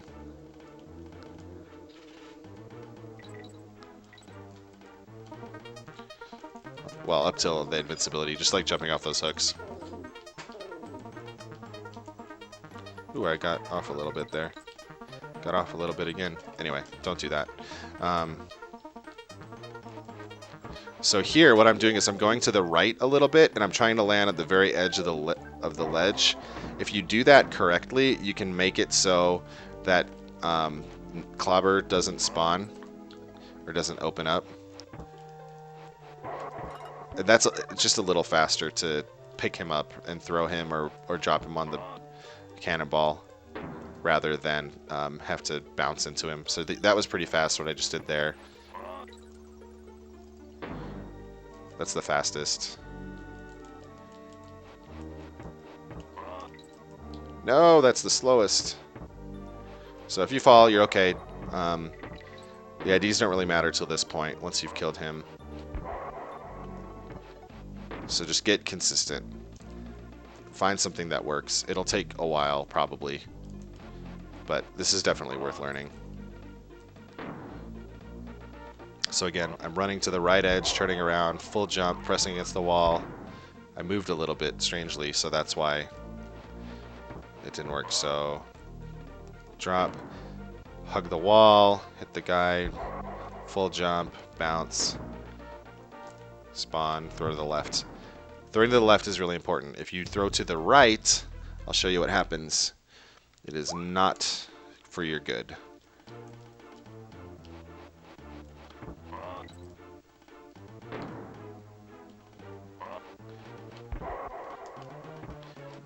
Nope.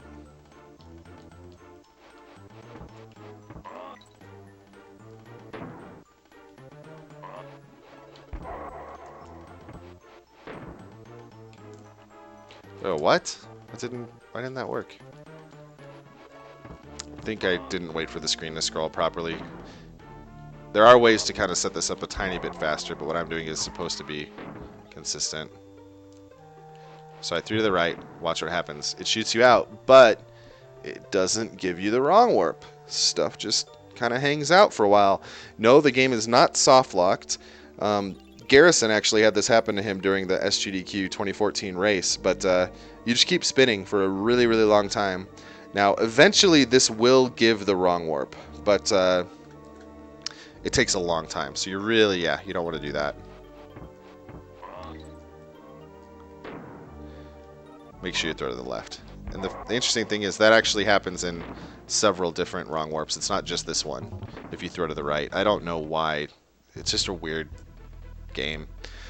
So Toxic Tower, lots of crazy stuff here. I'm not gonna really go into Rattly double jumps. I'll show sort of.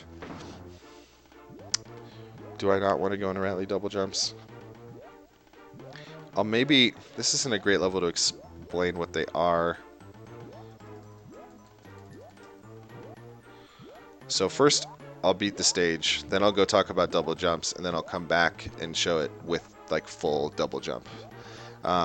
So if you're just trying to beat this stage normally, what you should do is this. So Rattly has a super double.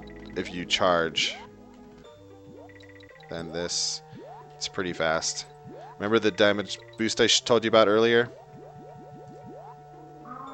You can jump through that guy. That's a good damage boost. So you hold A to charge there. This feels really weird to hold A to charge. Bounce off this.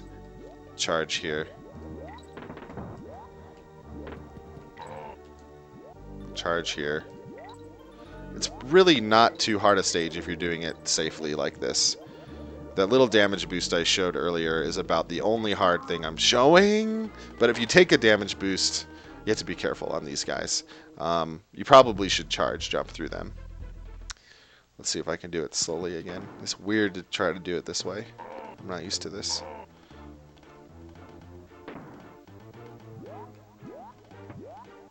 So yeah, 2 kaboings here. Be careful of them.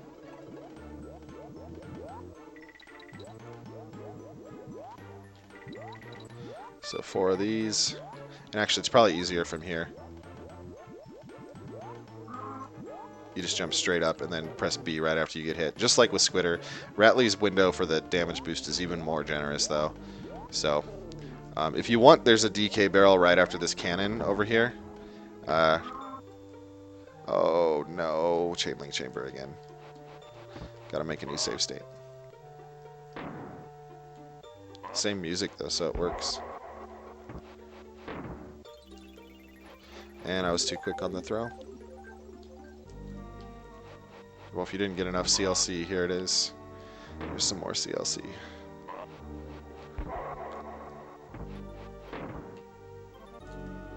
Oh, I threw right. Ugh. Don't throw right. I showed you what happens if you throw right.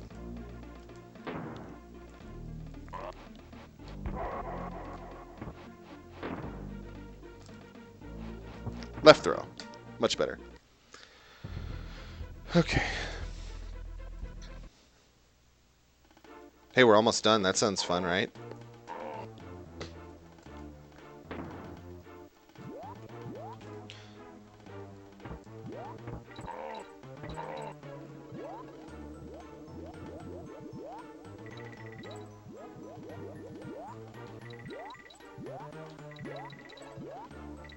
Oops. So yeah, over here.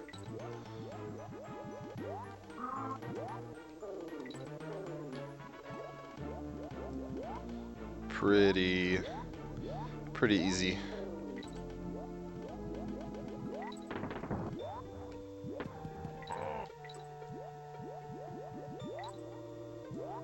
So again, the only real risk with doing that damage boost is now I don't have 2 Kongs for this. You can jump off these guys normally.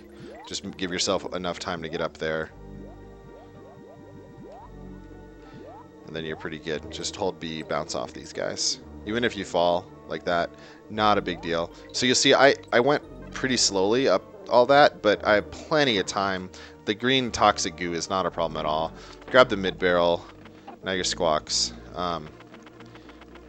Navigate around these bees. Get this guy. 4 kaboings here. At first, I would recommend this banana is a safety path, so take that.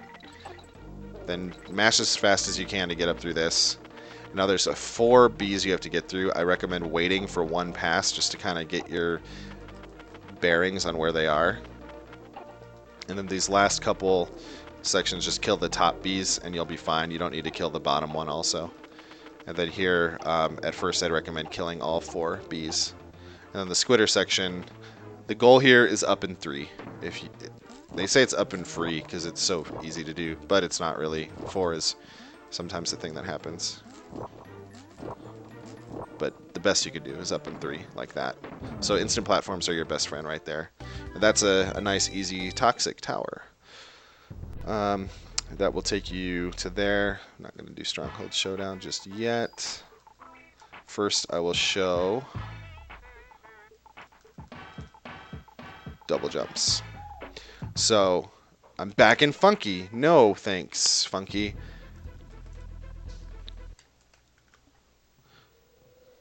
So, with what you want to do here is if you have Rattly, normally you charge by just holding A, right, like this, and that's a charge. Now, there are good videos on the wiki about this, so I won't go into too much detail, but sometimes what you'll see speedrunners do is something like this. There's a funky little jump there. This is what's called a Rattly short hop double jump, and you can see I'm getting not quite as much height as a normal charge, but definitely a lot more height than a regular jump. Pretty good though. So what I'm doing here is I'm holding A, and then I tap B for a very short amount of time. It's just a couple of frames. So really, if you tap B really quickly while holding A, you get this kind of squiggle jump. So each of these taps is a very quick tap of B. This is called a short hop double jump. And then when you've got that squiggle jump, if you press B again while that squiggle is happening, you can jump again out of it. So that's why it's a double jump, is you press B once to get the squiggle jump, and then the short hop, if you will, and then you can jump again.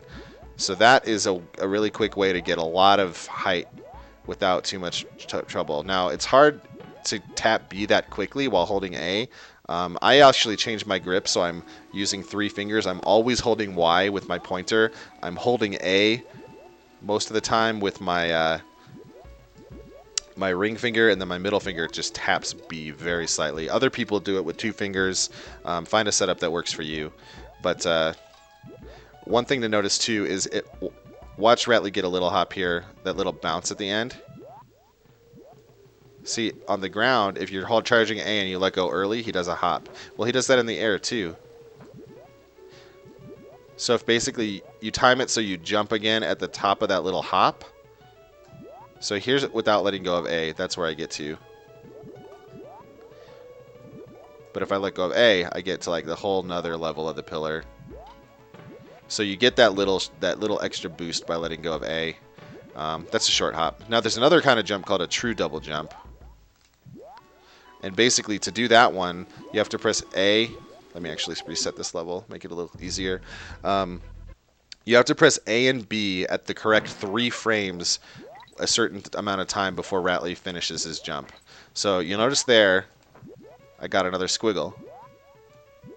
What I was doing is right now, kind of right when the tip of Rattly's nose is at the bottom row of bananas, I'm pressing A and B at the same time. And again, I'm still holding Y the way I was described a moment ago. And look at this. You get even more height. So this is short hop without A, and then true double jump. And that's what lets you get up there for the wrong warp. I did not mean to come back here, but I guess it's as good a time as any. So those are the double jumps. Those are definitely a much more advanced trick, but if you want to learn them, you can. I will show you the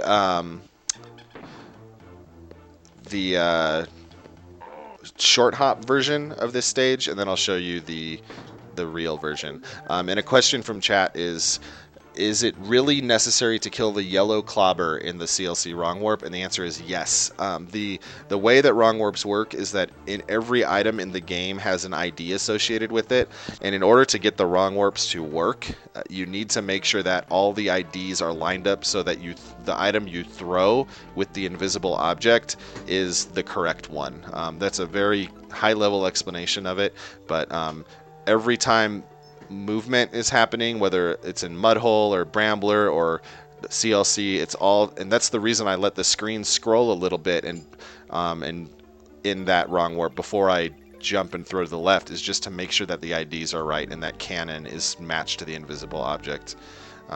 So that all is definitely important. But so this is a short hop, the short hop method. It's going to look very similar to what we just did, but with short hops. Actually, that should have been a short hop there.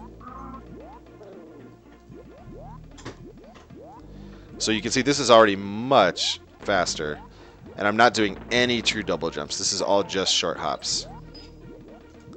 And you can even make it, this one's a little harder, but still doable. And there you go. That's short hops. So honestly, those are worth learning at an intermediate level. But now this, I'm going to try to do the real one now. Oops. Again, I'm still just doing short hops so far. Messed up a little bit. Oops. Really? There's an omega jump. This is a true double jump holding Y. Lets you get up to that one. That was a true double jump. Press B right away there. I'm going to do that again. Another true double jump. Lets you get all the way up. So, pretty,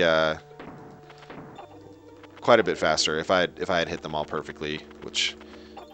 It's hard. I mean, it's hard. This is definitely one of the hardest stages in the game because of all those true double jumps. You can make it really easy on yourself. Damage boost here is a little faster than taking that side, and it's also faster to not wait for the first and the fourth of these guys. But it's kind of up to you. There's ways to do this stage really safely and yet still fast and still good for a speed run, but also ways to make it really fast and really, really risky. And then again, gotta up and 3 this baby. And we are basically done with World 6. We call the last 3 stages of the game the Gauntlet because they're just really they're really hard. They're really easy to kill you. It's really easy to mess up CLC and lose 20 seconds because you have to go back into the bonus. Toxic can kill you on any given move, and then Screech's Sprint, the last real level of the game coming up here, is also can really kill you. So let's see, how do I show a nice safe Screeches? Definitely get this. So there's a trick here called a moonwalk that what we want to do is basically land here and face left. So what I'm doing is I'm in the air and I turn and look left. It's called a moonwalk because you can actually look and slide. Like if I can slide while I'm doing that. And the reason for this is if I just try to go here, the cat's going to get me. But if I look left and turn, I can roll through the cat. Now same deal here. Despawn that guy. Jump over it. So let me show the beginning again. Look left. Now you can roll through the cat. Look left. Jump over the thing. Now you can just go right along the bottom. Wait for this bee. Jump and kill it with the chest. Really easy. Go across here. Now same thing. Look left. And then you can roll through both cats. So those left looks are really important. Again, beginning of Screeches, left, roll through the cat, despawn him. There are faster ways to do this beginning stuff, but this is even what I do now still with a low 42, almost 41. Maybe by the time whoever you are is watching this, I'll have a 41 and I'll be done. Back to 102. But there you go, despawn that guy.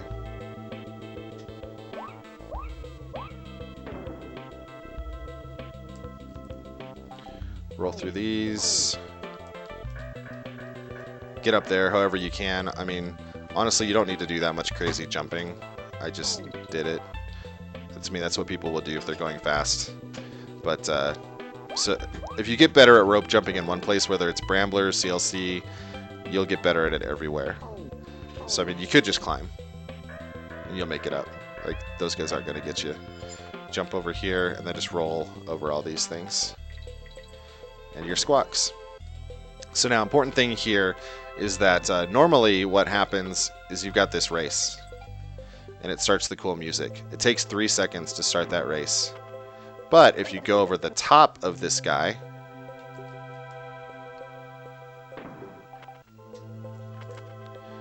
it doesn't start that countdown. So you save 3 seconds by doing that. Another way you can do it is by taking damage up there. That skips it too. It's a little more risky. So what I do is I kind of flap over to here, then I go up and then over. It didn't work. It's hard to explain. So this is just, you want to kind of be over. If you're too high, you're going to get hit and still get the skip. But if you're too low, you're going to trigger that. So that's how that should look. So let's go ahead and let's get the music going, just because it's a good way to finish this tutorial. Proper music. But I will get the skip. So then you come down here and you go to the left. This is going to shoot you up, and then once you're at the top, hold left again. Invisible barrel. So now this point, get through these guys however you want. A good way to do it is just to kind of pause, get the middle two out of there. Just take the middle ones out. If you did happen to get hit earlier with Screech, or say you're going for this and you get hit, like, so you're going for something quick here. Oh, I got hit. You can go around the top here. There is a DK barrel for safety. It only loses a little bit of time to grab that. So if you're still pretty new, I recommend getting that DK barrel if you need it. But if you don't get the DK barrel, go down right here. A couple ways to go here. You can either go all the way around. I've seen people doing this. It's not bad. But the fastest thing to do is to take this middle point. It's really easy to get hit on these brambles, so take it as safe as you need to. Same thing here. I recommend at first to take out both bees.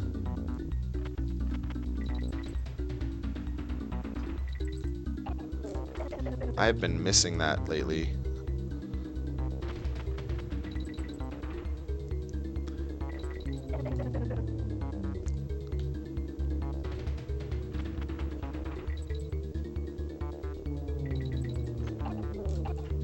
And then if you're really good, you can get ring skip there.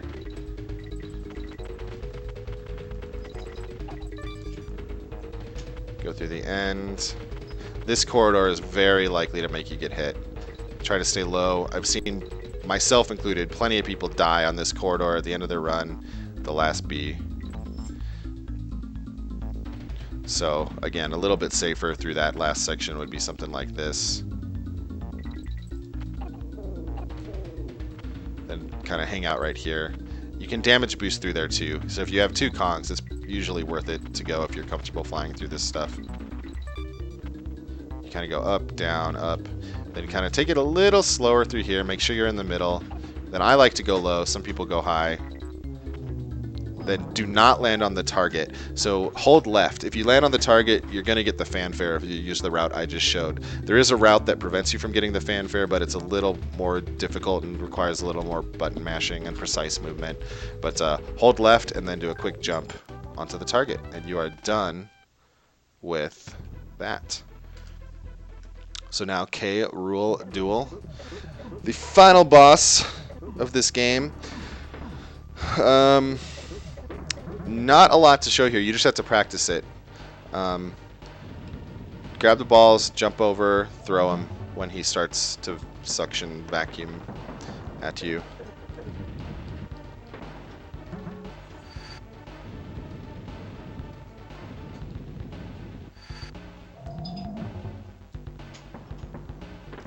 So, I mean, he's hard at first, but once you know, there's nothing random here. There's nothing like out of the ordinary. Once you know what to do and how to react to different things that happen, you can get pretty good. The only way to save time here is by throwing quicker.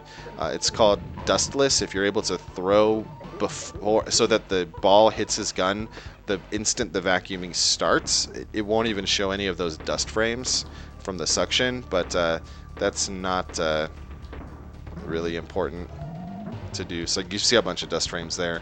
You're going to save, maybe, you could save a couple seconds. I mean, at high levels, players are doing that as best they can. I'm good at a couple of them, not all of them yet. This one, you can go underneath these, the big ones. You can actually stand in such a way to go under the lower ones, but kind of just make it through. It's not really till the final phase. He takes 9 hits. There's sort of 3 phases of, either 9 phases or 3 phases, depending how you break it down. 3 phases, kind of, in which between each one there's a conch barrel will show up. And it's not till the 3rd phase that anything really interesting or terribly challenging starts to happen. You'll just get used to this. It's tedious to practice, but at first when you're learning, it's a good challenge. This is the longest delay before he starts suction, so that's why I did that jump there, was to delay my throw a little bit. And then we're on to the 3rd phase. So we'll show some important stuff here.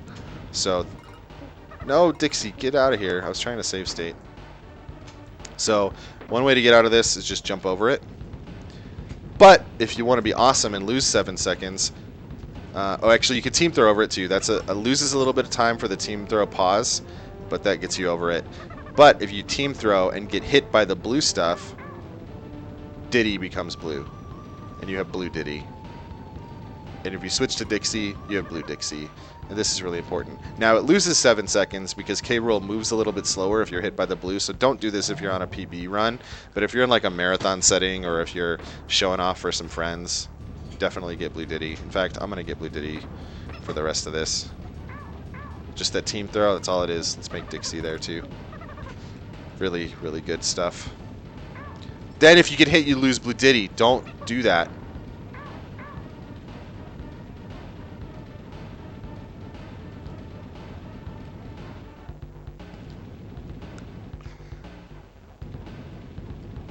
So then throw this one. So now, oftentimes what I would recommend doing at a, oh gosh, it's a terrible save state. Okay. If you're a beginner, which you are, once you switch Dixie into the front, I would leave her there. Just go over this stuff. Make it really easy. Jump over these. There's shouldn't hover, you might get hit, but it's easier.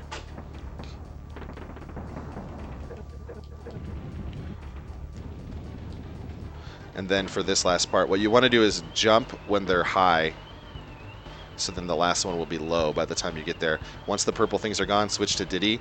And all you have to do with Diddy is hold left and Y, and he will outrun K. Rool. He does 4 sucks. 1, 2, 3, 4. Now jump over, grab this stuff, jump right back, turn around, throw.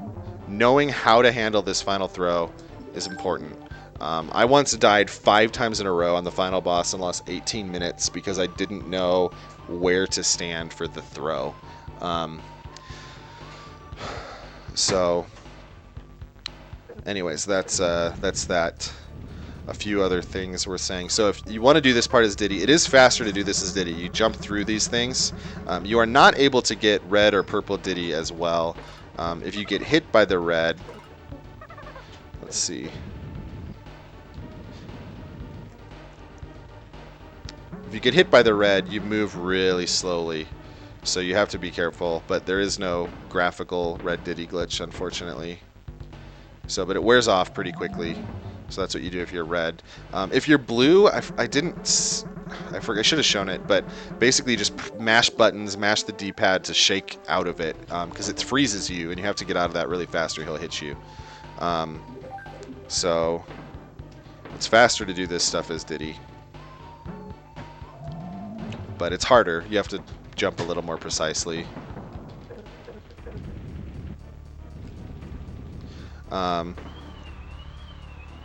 So purple, same thing, faster to do as Diddy. But it's harder to dodge that stuff. And if you get hit by the purple, what happens is your directions get reversed. And now you're in the final phase of the final fight. You're looking to lose 3 minutes if you mess it up. So now, again, he can still outrun it, but your controls are reversed. So I'm holding right now. But now you need to make sure you count. That's 2, 3, and on the 4th run, hold left, run to that corner, and then back. Now you're holding right. The purple will wear out, and you will get hit. If you're not, I'll show you what happens if you do that.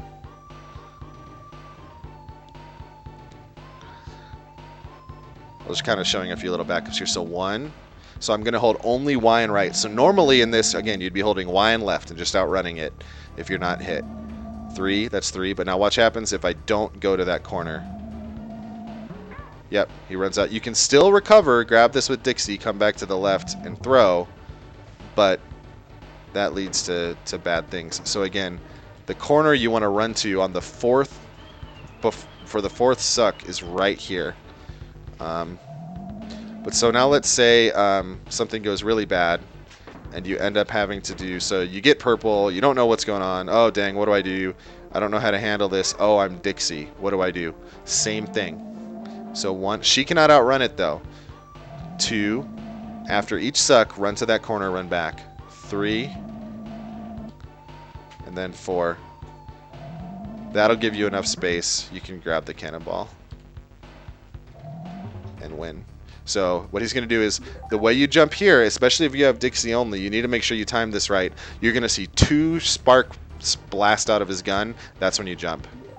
1, 2, jump. And that is Donkey Kong Country 2. 3 hours and 20 minutes. World record. Not really. World record at the time of this is 40:24 by Void. My PB is 42:13, so I'm a little ways off from that, which 2 minutes is a lot at that level. But anyways, that is DKC2 speed run tutorial. Hopefully it was interesting to some of you.